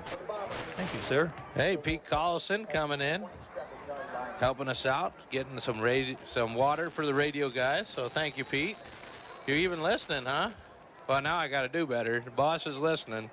Can't talk about him anymore. We'll have to at least try. So thanks again, Pete. So it'll be 1st and 10 from the 27 for Ballard. 3 receivers split to the right. Drew wants to throw it right away. It's a quick hitter. He finds his man, and he just goes rumbling, crawls over the defender, and picks up 10. And that was just a quick throw out to Schoenhorst. Yeah, and Jacob Irely, the sophomore receiver out there, did a nice job blocking. I think it was Luke Woosley, the outside linebacker. No, Slade Siebenau, the outside linebacker up there, unable to come up and make a play because it's a nice block. So it'll be 1st and 10 for Ballard. 1 quick play, 1 first down. One man in the backfield looks to be Herman. Herman takes a snap, trying to find his way through. He is wrapped up, but he is given a free ride there to Chase Gladden, and not too many people can do that. No, Chase had him from behind, but he just able to carry Chase and whoever was inside of him for an extra 5 yards, so about a 6-yard gain. 75 yards rushing tonight for Herman.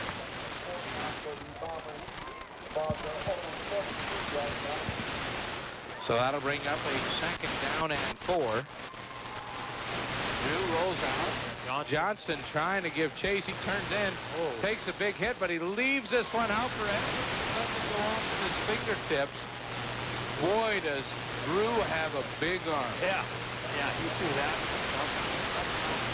off the back foot. He threw that ball a good 45, 50 yards in the air, and unfortunately for the Tigers, couldn't make connection. And it was within 6 inches of on target when he did it, but a great job by the Tigers trying to put some pressure on there in the backfield. One man to the right, that's Edwards. He looks a little winded after his run, but he's going to set up anyways. 2 receivers to the left. Herman, the lone man in the backfield, going to try to help block. It is a draw play. They'll hand it off to Herman, and it is smelt out in the backfield, and a loss of 2. Yeah, Ty Nissen, great job, the linebacker spot, reading that play, just a draw play. And Ty able to, if he doesn't make that tackle, Herman's probably going to get enough for the first down. So 4th down and 6 for Ballard. They got the opening first down and then 3 plays and they're set to punt. Remember, Drew is their punter. Oh, this is a horrible snap. He's got to grab it, try to run, and he is going to be brought down for a loss of 2. That ball looked like it dug into the turf and was just rolling back to him. Not much he could do with it, but he made what he could. Yeah, I mean, fortunate for him, the ball just bounced right up into his hands, and so he was able to pick it up and get upfield a little bit, or would have been even more disaster for the Bombers. So it'll be 1st and 10 on the turnover on downs for the Tigers. Going to get too many guys on the field. Wanted to start it out. They're having a discussion because he might have, the 12th man might have got off before the white hat blew the whistle to put the ball in play. They're discussing right now.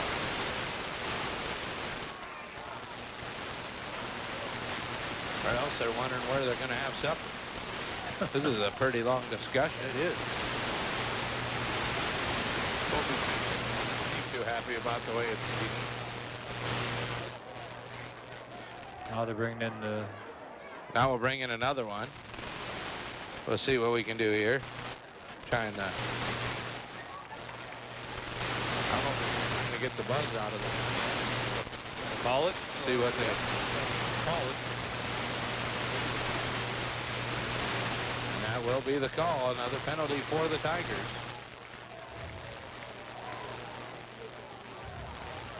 Coach McCartan's not very happy with that. He's talking to the official in front of our bench.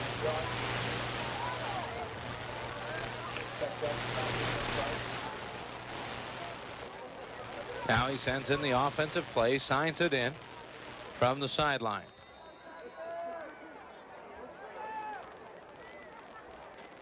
One man in motion, that's Dirks. They'll give it to him as he flies by. He's got a lead blocker.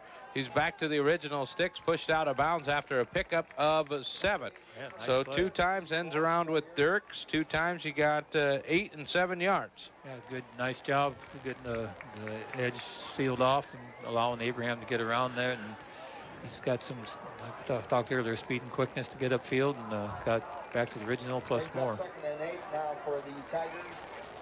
Ball at the Bomber 37-yard line. So it'll be 2nd down and 8 for the Tigers. Dirks in motion. They fake it to him. Hand off to the up back. I believe that was Royland who dives forward for a pickup of 5 or 6. Yeah, two good plays to start off the series. Unfortunately, we got 5 extra yards we got to pick up because of the illegal substitution. So they're actually going to mark it back quite a ways. I thought he'd dove forward a little bit more than that, but we'll call it 3rd and 3.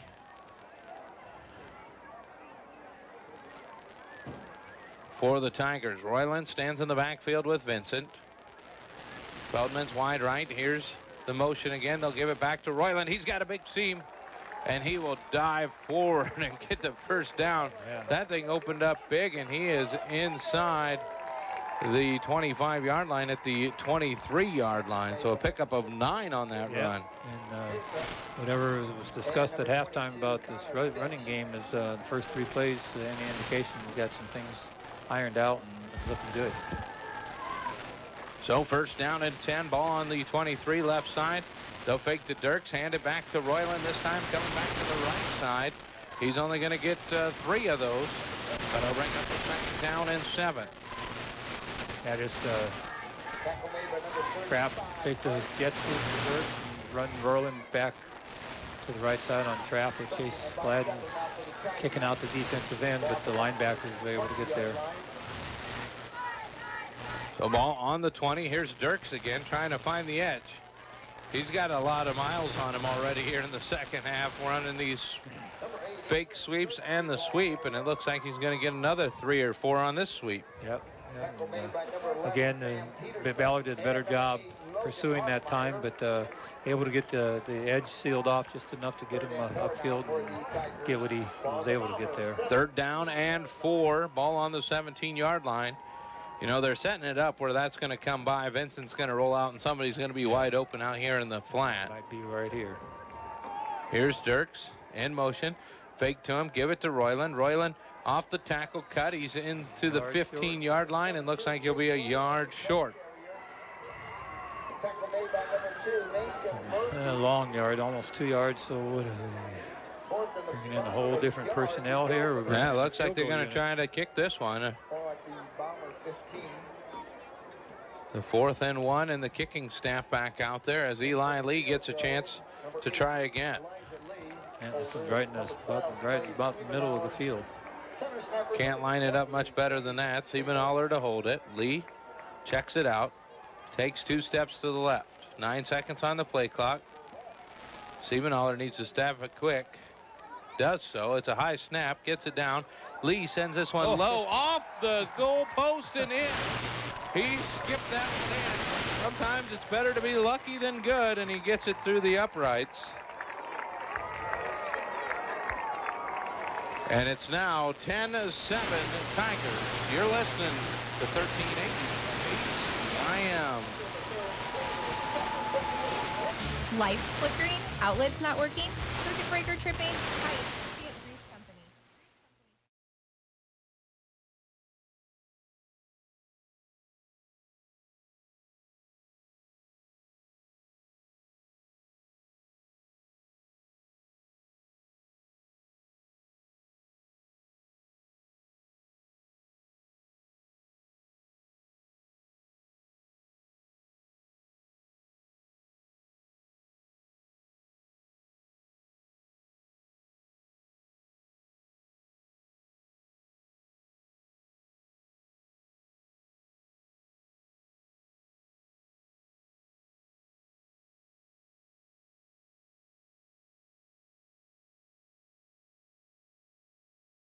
It's all right if the bank's open late. Yeah, late Friday night. Get that out of his system. His first varsity field goal. I'm sure he's nervous as heck out there. I know he can kick the ball better than that. I've seen him do it in practice and pregame. So the clock was winding down on him there a bit too. So now he's set to kick this one off. Returners switch sides. Hopefully we caught that. Lee sets in. They'll send this one deep to Peterson. He'll take it at the 5. He wants to get across the field, and he is going to be wrapped up and brought down. And it looks as though hustling across and making the tackle was Brennan Coffrin. Yep. Good job there. Stayed in his lane and cut behind a blocker and got there. Yeah, you know, Ballard really wanting Peterson to, he returned all their kickoffs last week and punts. And they'd rather have him get the ball on these.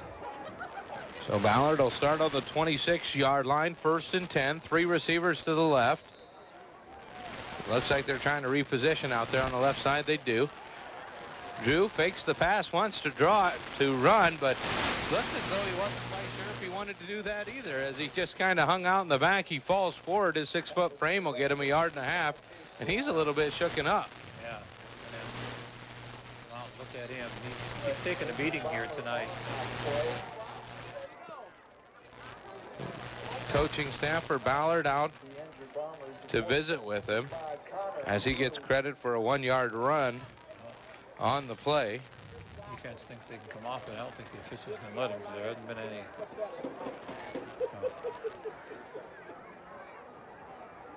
So they're going to have to either take a timeout, or I don't know if he can do that anymore. Take a timeout and bring him back in. I think he's got to set out a play here regardless.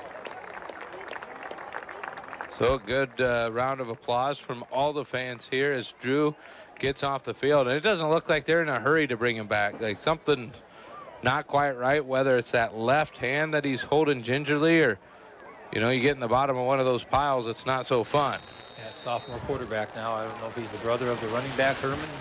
Yeah, Ashton Herman comes in, the sophomore. And a 2nd and 8. Let's see if the Tigers pin their ears back.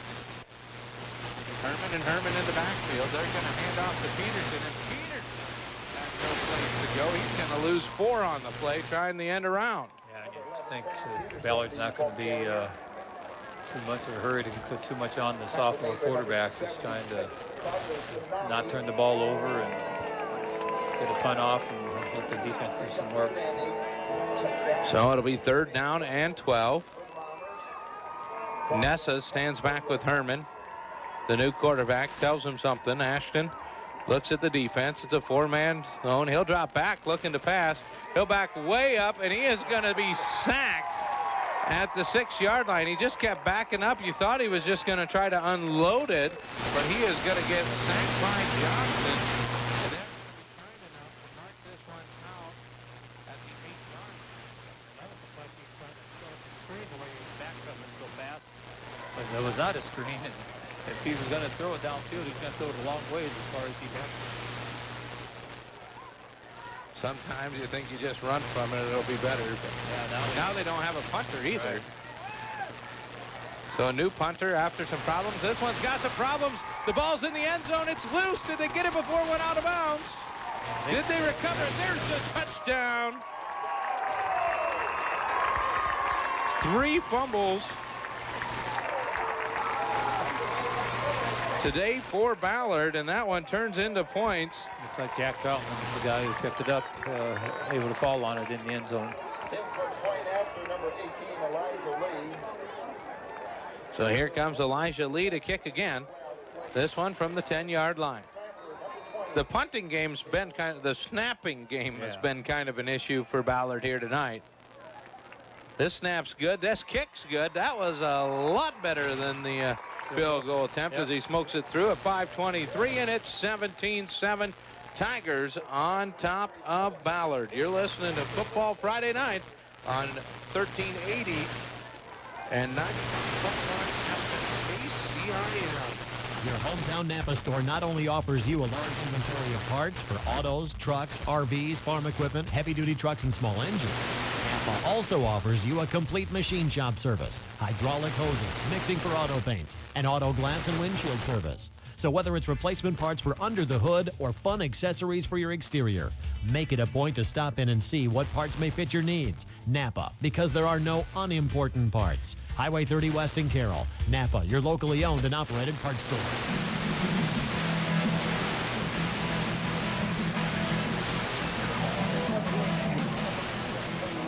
So Lee is getting a workout, and he will line up to kick this one again. 5:23 to play in the third. Tigers lead 17-7. Jeff Blankman's probably going to be upset. I forgot to send the Twitter score on that one, so I'll do it at the break. Here's another one over to Peterson, but the whistles are blowing already. Somebody got to the line a little bit quicker than Lee. Yep. It was close the last time. This time, definitely. Troutman all excited after his fumble recovery for his first varsity touchdown. He was thinking the whole way that he was going to go get a tackle now. Yep. Gotta like the energy. I guarantee the coach isn't going to like the penalties. No, and I don't know if they still want him kicking to our right now. Peterson's lining up every time now. You saw Coach Nagel kind of signaling something a little different as he was moving the ball back to set. So we'll see if he can come around it. Maybe it's just that he can't swing. And this one's going to be a low line drive to Peterson at the 16. Peterson's going to bring it forward. And trying to bring in the shoulder hard was Caden Cook. And he's not getting up.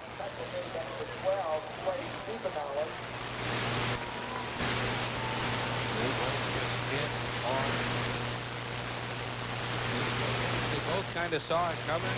Shoulder to shoulder there and just piled up.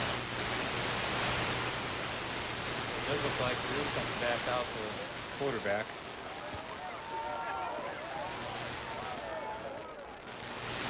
So he took a quick break. Nessa, happy to see him back in there. But right now, Peterson getting looked at. Busy second half here for the Ballard training staff. Which is O'Reilly Neal going to come out. And he was the 12th man in huddle there. Ballard.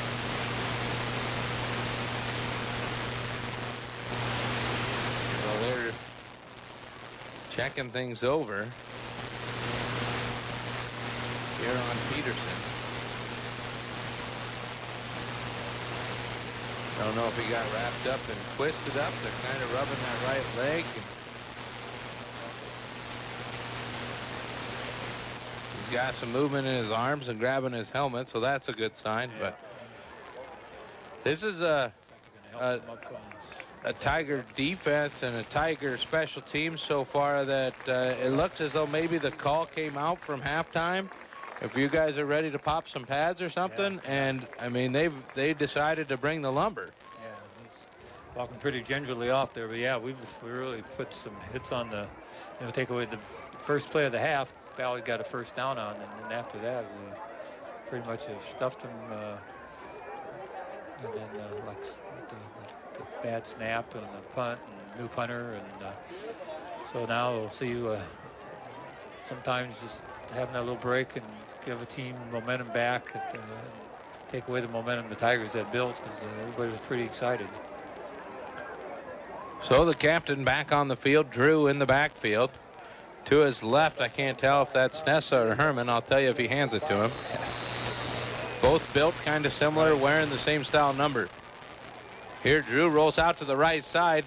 He scrambles away, and Feldman couldn't wrestle it away from Edwards. Edwards speeding down the sideline, stays in bounds. He's at the 25, 20, 15. He's going to be pushed down at the 10-yard line. Oh my, what a change of events there. Yeah, looked like we might get another turnover, and Corey Feldman's right there. And just couldn't get the ball away and couldn't make the tackle. And somebody, you see it so often on TV, instead of wrapping up, they try to knock the ball carrier out of bounds, and somebody tried to do that there, and was able to stay on his feet, continue down the sidelines. And fortunately, I think Slade Siebenauer and Abraham Dirks stayed in pursuit and able to tackle him at the 7. So first down and goal from the 7. Big plays has been how they've done it. Final, Underwood defeats IKM Manning 42-0 this evening. Play clock down to 3. I think Ballard's going to have to take a timeout. They're going to get a. There, it's all zeros. And a timeout has been called by Ballard. We'll take him with them. 17-7, Tigers on top of Ballard, threatening here in the third. You're listening to 1380 KCIM and 95.1 FM. Friday night football action. RJV Transport and Peterson.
Fill the ball here.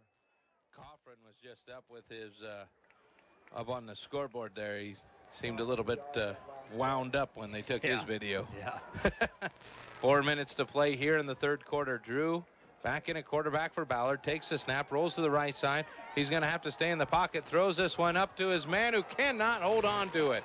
It was in his hands, but Jacob Isle let it go through, and it's an incomplete pass, and the Tigers dodge a bullet. Wow, that Drew threw a nice pass there over Tuning's head. Jacob Tuning on the coverage there over his head, and like I said, Isle could have very easily had that.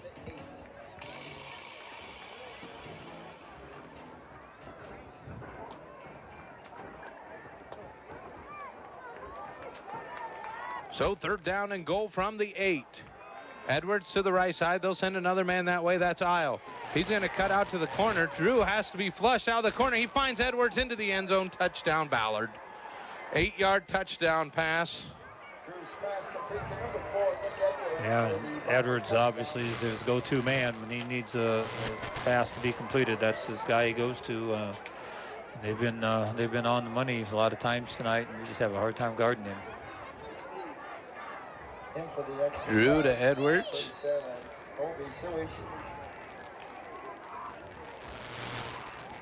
Ballard's short a guy. Number 4. Oh, no motion on that. A lot of Ballard guys were walking around wondering where the next guy is. Field goal is up and good. And that's going to make it 17-14. Tigers still on top, but Ballard closes in the lead. 3:44 to play in the third. Back after this. From bump set spike to the...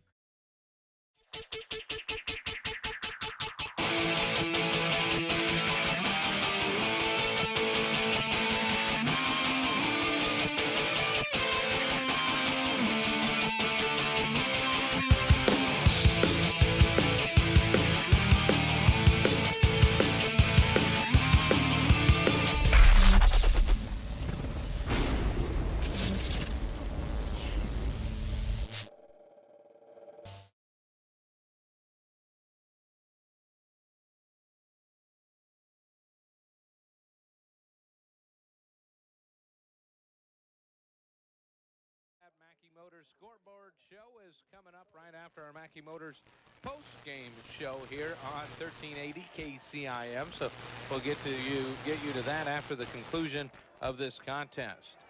Here's the kick. This one they're going to kick it deep to Dirks at the 11-yard line. Dirks wants to return it to the right side, trying to find a seam. Makes one man miss. Then he gets just a jersey grab, but he's still going to get 6 of them out of that and get out to the 33-yard line. Yeah, nice job by Abraham getting away from that initial thing. Trying to get a one-handed jersey tackle, and Abraham ran away from him. Now offense needs to get more. Haven't been up very much, just half on offense. Momentum, obviously, on that last drive. Looks like the fans stopping by to check on us here, Terry. A couple of young Carroll fans waving in the back door here to see what we're up to. I always wonder that too.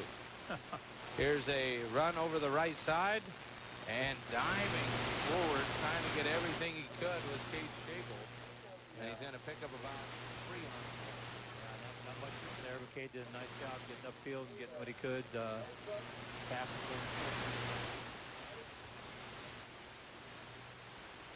didn't smell the burgers. They must put some more on. Maybe they're bringing them up this way. Oh, I'm sure. They can't see the game. They got to be listening to it. Here's a fake to the right side, handed off to Royland, who just rumbles, and he's going to be very, very close to the first down here on the 7-yard pitch. First down.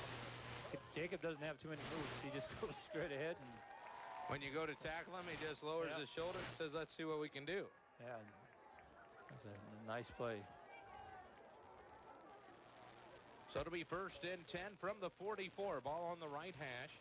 2 receivers to the left, to the right. Here they'll put a man in motion. Fake it to Shable. Give it to Royland again. Royland wants to go straight up. Might have ran through a face mask there. His face took a hard left turn.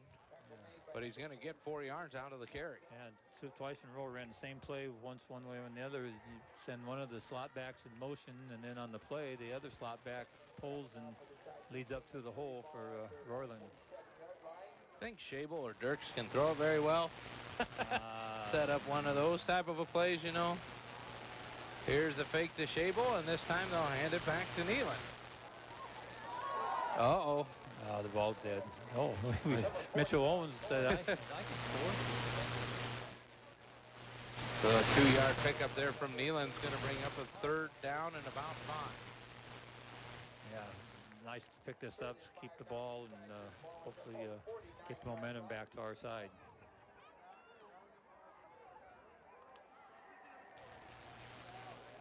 Woolsey's going to go to the right side with Shable. Lone man to the right side is Feldman. And it's 3rd and 5 from the 49. In Carroll territory. Vincent turns, throws a rocket out to Feldman. Feldman tries to get to the first down marker, and they're going to give it to him. He reached that ball out and got it a half-yard shy of the line, which was a half-yard further than the sticks. Yep, just a quick hitch, and Torrey knew what he needed to get. Good timing. Edwards was all over Torrey, and he's now playing defensive back. Edwards is. So 1:06 to play here in the third. Here's another handoff to Royland. He was dodging some feet in front of him, and he's just going to get back to the line of scrimmage for a short gain. Yeah, tried that. Maybe that play one too many times there with the motion one way and the opposite slot back, pulling, leading up the hole. It'll be fun to see what they're setting up with it. You know, Denny's got a long-term plan here. Oh, yeah. They got a lot of play action off of all their running plays. Vincent looks over. Coming off the line is Christensen. Feldman to the right side. Everybody else is tight. Nealand is the lone fullback. He's got to take it. He's just going to barrel forward. That looks like a pickup of 5. And that's what he does best. He just, like a little bowling ball, just runs hard, low to the ground, and gives us a third and manage. Well, obviously 4 yards to go. Going to call it quits for this quarter. Get ready for Tigers are happy taking a lead into the fourth. They lead 17-14 here at the end of 3 at home against Ballard. They'll see if they can hold on, trying to get this third down and 4 when we return on 1380 KCIM. Stop by Kirp's Bar and Grill for lunch.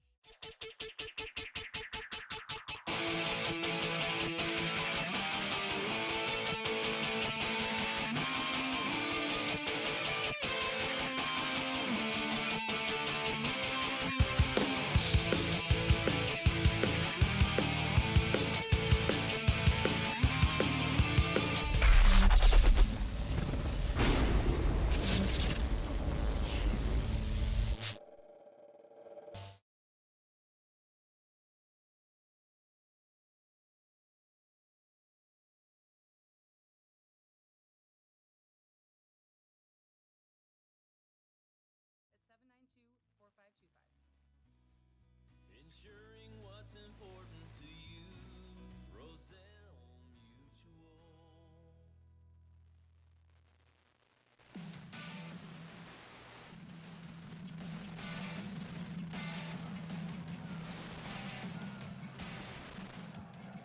So here it is, the third down and 4 for the Tigers. Ball at the 39-yard line.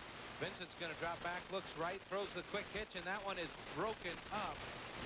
Quickly getting out there and closing up ground on Christensen was number 22 for the Bombers. That's Connor Finch. And Peterson's back out there playing defense. After the hit he took on the kickoff, didn't know if he was going to be able to go there, and he did. Now it's a big fourth down call here for the Coach McCartney. Well, they're going to go for it, at least set up that way. Can always try to draw him off, give the punter some room. Vincent will take the snap, back up. He's going to throw this one right side, as caught by Christensen, but he's pulled back. It's a 2-yard pass completion, but a turnover on downs. Yeah, that just, you can't do that. It's kind of make sure you run your route deep enough that if you come back for the ball, you're still going to have enough for a first down. And, well, I believe that Vincent was getting that extra pressure in the backfield and threw that one well off his back foot, and then you had Christensen just doing everything he could to try to catch it. Good play by the Ballard defensive back. The Tiger defense is going to have to come up big here. So Edwards is out here all by himself working against Feldman. It's been a one-on-one fight. Drew takes it, hands this one off to Nessa. Nessa tries to find an opening. Looks like it was there, but it is closed quickly as hustling down the line for the Tigers was Elliott. Defensive end spot. Long enough to allow him to get off the blocker and drop the running back for a 1-yard loss. Nessa, 5 carries, no yards unofficially tonight. Looks like we've got them both in there now, Nessa and Herman. Drew's going to take it, roll to the left side. The pressure's right there in his face.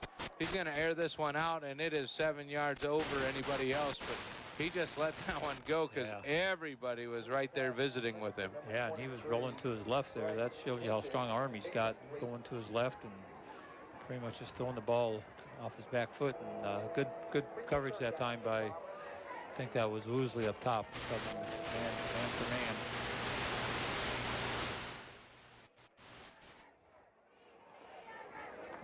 So trips to the left, one man to the right, Edwards. Feldman's going to give him inside coverage. Drew takes the snap, rolls to the right again, throws this one quick, finds his man, but he is immediately driven backwards to the line of scrimmage and brought down after a 3-yard gain. Steven Allard coming up hobbling. So he's going to try to get a quick break here. He must have somebody on the punt. He must be on the punt return team, needing somebody to go in for him. Deep for the Tigers, number 8, Adrian Dirks. I think that was Hazig on the catch again. For the Bombers, number 5, Connor Drew. So now Drew is set to punt. Now the punting, the snapping has been an issue for Ballard. Let's see, this one is low, but it gets there and almost blocked. High end over end kick is going to take a bounce back in, and that is going to roll inside around the 18-yard line and be down by Ballard. So 4 plays and a punt after the turnover on downs, and now it's up to the Tigers to see what they can do.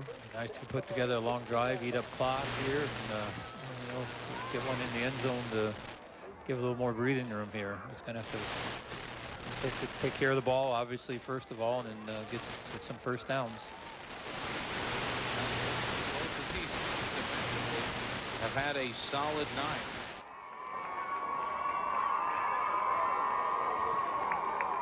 South Central Calhoun leads Kemper 30-6 right now. Vincent takes it. They're trying to throw that tunnel screen to Feldman. He's going to catch, lean forward. It's going to gain 1.5 yards. Yeah, Peterson, one of the 2 or 3 defenders that smelled that play, and he was able to get up to inside the blocking out there and stop it for a 1-yard gain. They've tried a couple times. It'll bring up a 2nd down and 8 for the Tigers. We haven't seen too much razzle dazzle. Kind of the same plays over and over. Vincent puts a man in motion left to right, fakes the handoff, now gives it to Royland. Royland dove forward, only got 1 yard out of the play. 37. Trying to come up with a route that's going to get you a first down.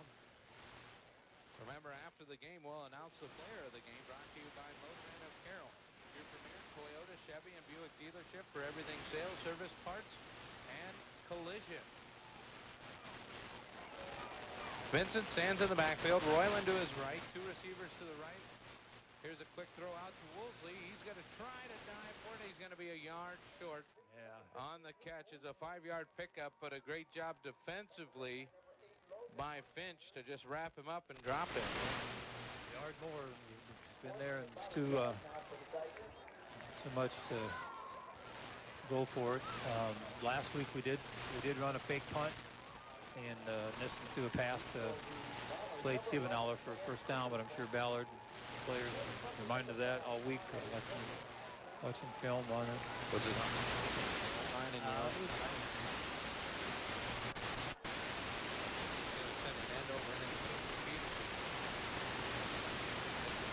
around it, campfire style, and it'll be grabbed down at the 42-yard line. Yeah, not one of his better punts, but defense got to come out and do what they did last possession, get them stopped and force another punt or return it. We're getting about 210 on an average here for offensive possession in the second half.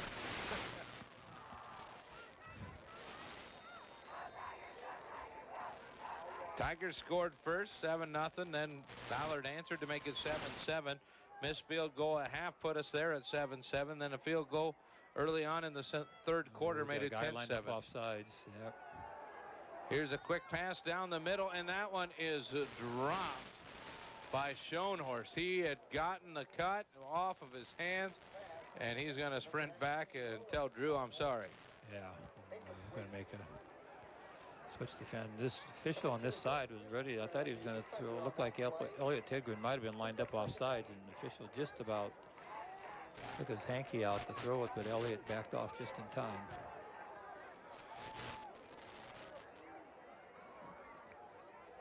Boy, he doesn't have much room there between his hat and the ball. They try to run the screen to Peterson. Looks like a busted play as everybody just stood back and looked at Drew as he got sacked. Yeah, I don't know if he screen set out, he faked like he wanted to throw to Edwards, but Edwards wasn't looking for the ball over here on this side, and then he looked to the left, and there's nobody looking for a ball over there. Drew still just looking around at all of his buddies like, hey, what just happened, guys? Yeah. Tigers bring Cook in for Konami here to get pass rush. Assuming it's going to be a pass on 3rd and 15. 3rd down and 15. Ball on the 37 in the middle of the field. Drew will step back, take a look. Cook. It's a free rush. He's going to throw over the middle. He had his man, but a great job going up and knocking that one out by Jacob Tuning. Yep. He got behind his man a little bit, but he went out and punched it out of his hands for an incomplete pass. And once again, you got to be impressed with Drew. He had pressure and throwing off his back foot, and he put the ball where it could have been caught by a receiver, and like you said, Jacob Tuning made a nice move on the ball, break on it, and knocked it down just in time. So Drew set to punt this one away. 4th and 15 from their own 37. It's a good snap, and might have been partially blocked punt, or else it came off the side of his foot the way he just gave up after he kicked it, as that landed out by the Ballard bleacher. One hop to the track. Look at the officials coming up. It's going to be right at the 50, it looks like. So right on the 50 is where Carroll will get the ball with 7:30 to play and a 3-point lead. Some of the best field position they've had here in the second half. Yeah. We'll see what they can do. Yeah, that allows you to run a few more plays out of your playbook, and get a couple first downs here and get some clock run off. So 1st and 10 from the 50. Ball on the far hash. Feldman to the near side, Christian to the outside. Here's Dirks in motion. They'll give it to him. Dirks going to use that speed. He gets through the first layer, hops over a guy, tiptoes down the sideline, and he's going to get 9 yards as he did everything he could to try to get to that first down marker. Yep.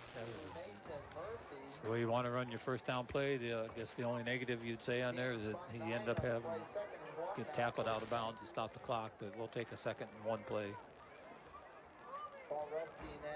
Always looking for the bad stuff, aren't you, Terry? Oh. I mean, that's a big play on first down here for the Tigers, who've struggled to get the big yardage. Here they'll fake to Dirks, give to Royland. Excuse me, that might be Nealon. Which one is it? Yep, yeah, it is Nealon. I don't think he's going to be close, but I think he's just short. Yep. Think you could get some extra white out for the next game we do together, and more white around the numbers for a guy like me? I don't know why they're looking at this. It looked pretty obvious that he's got to get to the 40 for a first down, and we're short of the 40. Well, they're going to move it, so now there's no reason to measure it. No. So it'll be 3rd down and short inches here for the Tigers. Up by 3, 7 minutes to play in this ball game. So how brave are you here to run a play action, try to hit deep, and if you incomplete, still got 4th and 1. But 6 guys on the line for Ballard. Here's the snap. They hand off in the backfield, and he gets right to the line. It'll depend on the mark. They're both standing on it. The near officials across, the one on, and they're both waving first down on the 1-yard run there.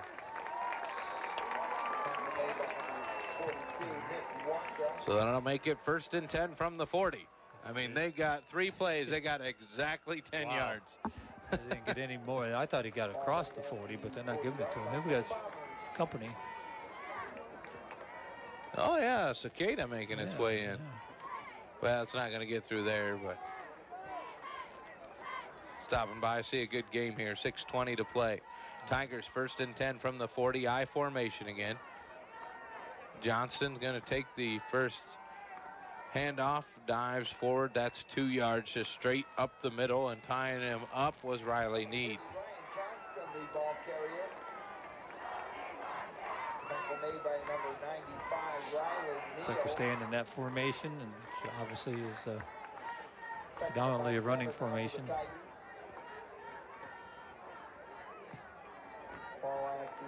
Royland taps Johnston. They're just watching this clock tick down in the corner too with 5:40 to play. Still a lot of time in this ball game if you don't get a couple first downs. Here's the second man through, handoff to Royland. He gets a yard on the play before he is wrapped up quickly by Riley Davidson. Tackle made by number 95, Riley Neal. So they were running the edges. The last 2 plays, they just ran right up the middle. Right up the middle. Say 3rd and 6. Stay on the ground or take a chance? Well, they bring in the I formation. It looks like it might be 2 down territory. And Colby's waiting for the play clock to get down close to 5 again. They'll go under center, take the snap. They're going to try to throw this one out to the corner. Miscommunication. Dirks didn't come back far enough. Feldman did a stop and go and would have been wide open if you fake it and throw it deep. Yeah, fortunately, the Edwards didn't come flying up and pick that one off. That would have been disastrous. I'm guessing some miscommunication between Vincent and Feldman as they're trying to work it out on the field.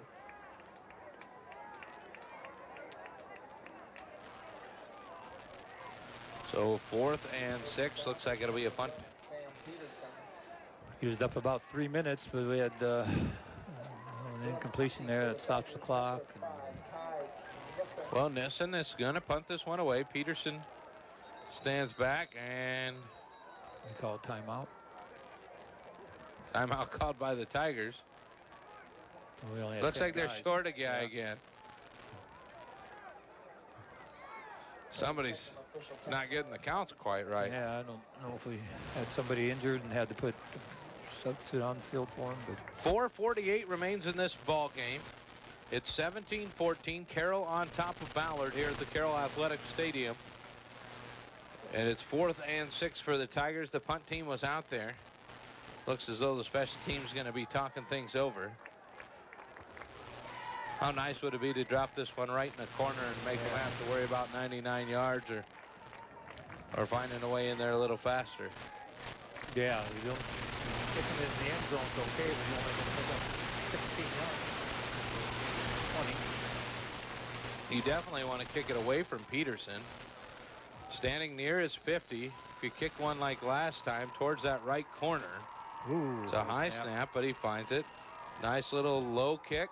And that one's going to go out of bounds at the 7. And so some rough blocking, tackling down the field there. Edwards and Troutman. Yeah. Both having a battle out there on the edge. Nice job by Nissen, though. Ball's going to be started at the 8-yard line, so defense got a 4:42 to play. 3-point lead for the Tigers. It'll be 1st and 10 from the Ballard 8-yard line. Schoenhorst goes wide right, 2 receivers to the left. One of those includes Edwards. The other one is Murphy. Duke takes it, hands off up the middle, trying to find some room, and they're just battling up the middle. The way that one was ran, I think we'll see that. That's natural. Yep. So he's going to get back in the pot up two. Looking at a little bit more. The line's done a good job of playing it behind the line of scrimmage. Right. Initial contact being made in the backfield, so any forward motion they get is going to be minimum yards. 2nd and 7. 2 receivers to right, 1 to the left, 2 receivers in. They'll put a man in motion. That's Murphy. 2 turns, hands this one off to Herman. Spent in the backfield by Johnson, and he is run to the 6-yard line. So a loss on the play. Yeah, Ryan Johnson pulls up well, making some big plays. So 3rd down and 12. Ball on the 6. 3:34 and counting. So the big hit screams across the scoreboard. We've got 2 receivers split each way. They'll put 1 man in motion to the right side, trying to find him open. He's going to cut open. Drew steps back, wants to throw this one out to Edwards.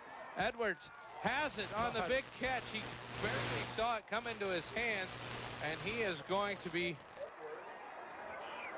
brought down. They're going to mark this one out to the 39-yard line. He just put both arms out and hoped the ball would fall in there, and they did. Boy, how Drew to Edwards. Very lethal.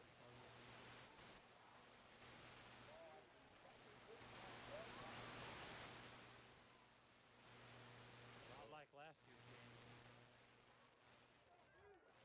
We won by 2. 2:52 to play, 1st and 10 from the 39. They'll do the same play this time, putting Peterson in motion. Drew drops back, pressure up front. They'll throw it back to Peterson, trying to set up a quick screen and a 2-yard gain. Ty Nissen all over that. And, good pressure again. Drew had to get rid of the ball. A lot of short routes there. So it'll be 2nd down and 8. Ballard not in any hurry, just trying to find a way to score. Don't know how well their field goal kicker kicks. Drew will put a man in motion again. That's Peterson. Drops back. There's a free blitz. It's a screen, and that one is eaten up. Waiting for it was Woosley. He caught the receiver as he was coming down, and it's a loss of 1. Oh, and the motion man, Peterson, he's almost like he's turning upfield before the ball is snapped when he's coming in motion. Kind of got away with that all night, and it continues. 1:48 to play. It's 3rd down and 9 again. Trips to the left, 1 man to the right. Feldman works. They roll Drew out. Drew about to get hit. He's just airing this one out. And a battle for it. No call down the field. Feldman was in front. Yep. Edwards down there, and Edwards tried to battle back through, and Feldman just put his hands up, and no flag on the play. And I was at practice one night, and they were working on that, defensive backs, that you put your arms up and not out. And if you put your arms up, most likely you're not going to get called for anything. Ballard's going to take a timeout here, set something up. So it'll be 4th down and 9 from the 38. 1:34 playing. Ballard is down by 3 after this word on 1380 KCIM and 95.1 FM. Smart Moves Iowa Realty can help. Check out their new and improved website, CarrollIowaRealty.com. You can get 3 automatic home valuations in less than a minute. When you're ready for a more accurate value, the one that will help you sell your home in your neighborhood, request a cost market analysis from an Iowa Realty agent. It's free and the only way to get started with confidence. Designed around today's market, the most recent sales data, and a personal evaluation of your home. Make a smart move. Call Smart Moves Iowa Realty today, 792-1999.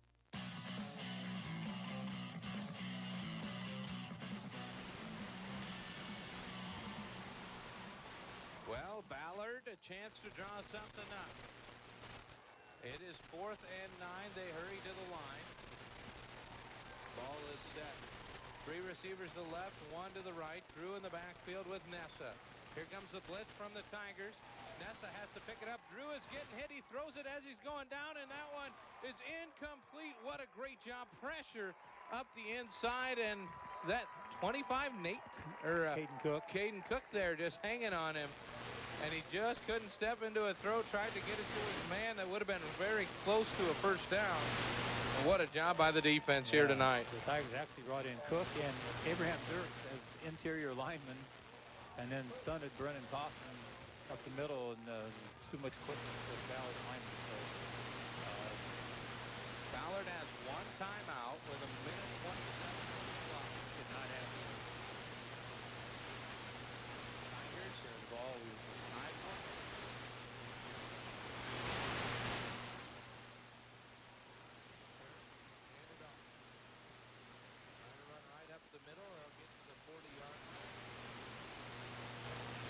Take their timeout. Let the clock run down. You better off now. So Nealon had the carry, picked up 3.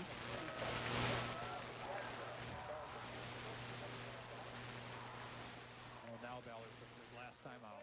So they let enough time roll off just to see what would happen with 1:09 left.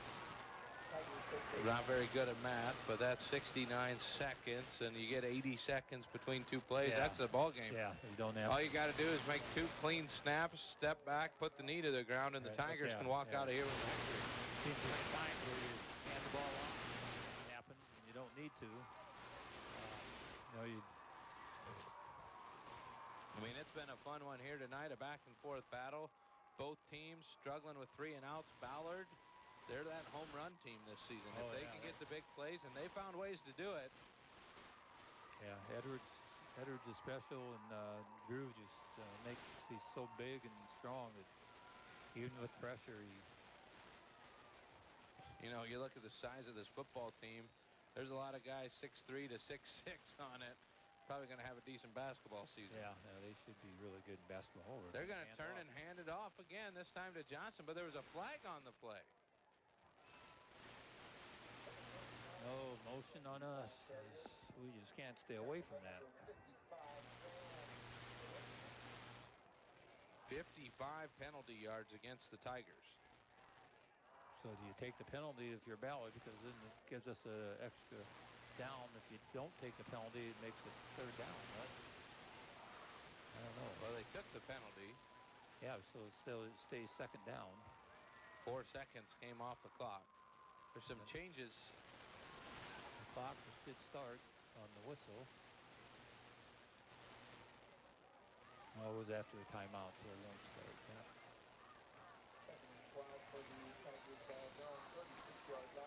So still not quite the formation you're expecting to see in this situation. Not a big fan of the shotgun snap with a minute left here. Dirks in motion. They're going to give it to Dirks, trying to find the end around. Won't go out of bounds. He's dives, stays in bounds. The clock will keep running.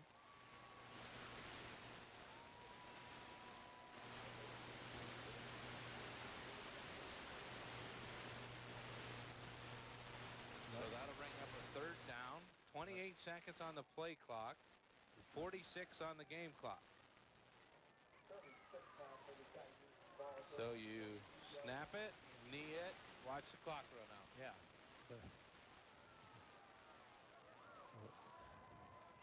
Oh, the excitement. Well, we should have somebody back about the 20-yard line just in case. Dirks goes in motion. They're going to give it to him again, and he's going to try to run around the corner. He's going to be tackled at the 40-yard line, but that should be the ball game, folks. Some interesting play calls late. On those plays. I'll let you do that. Nah, I'm staying out. Hopefully he doesn't listen to the broadcast and wonder what I was thinking about it.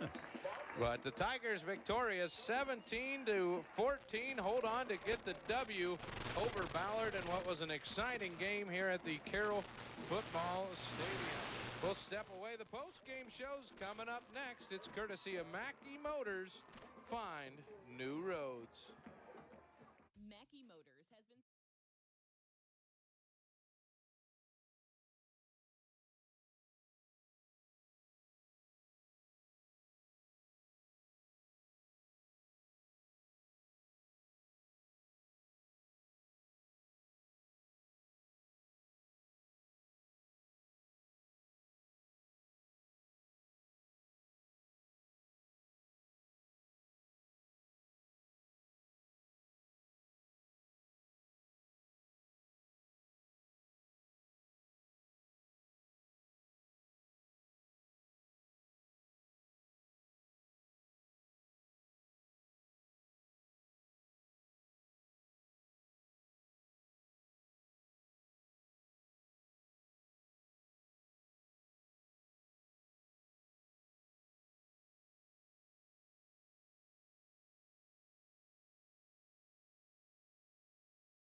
This week, Carolina, and cheers them off the field here. What a W over Ballard. They held on when they needed to.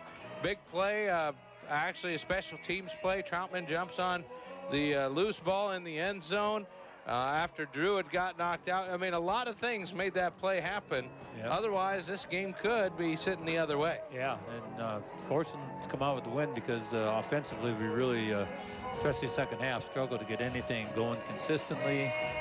And Ballard offensively, other than Drew to Edwards, they were also struggling offensively, but those two guys were able to bail them out of some big third and long play situations and put them in a position where you had to kind of hold your breath and hope that someone could come up with the play. And fortunately for the Tigers, we did.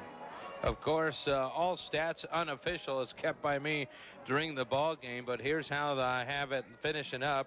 Drew -13. Peterson had 7.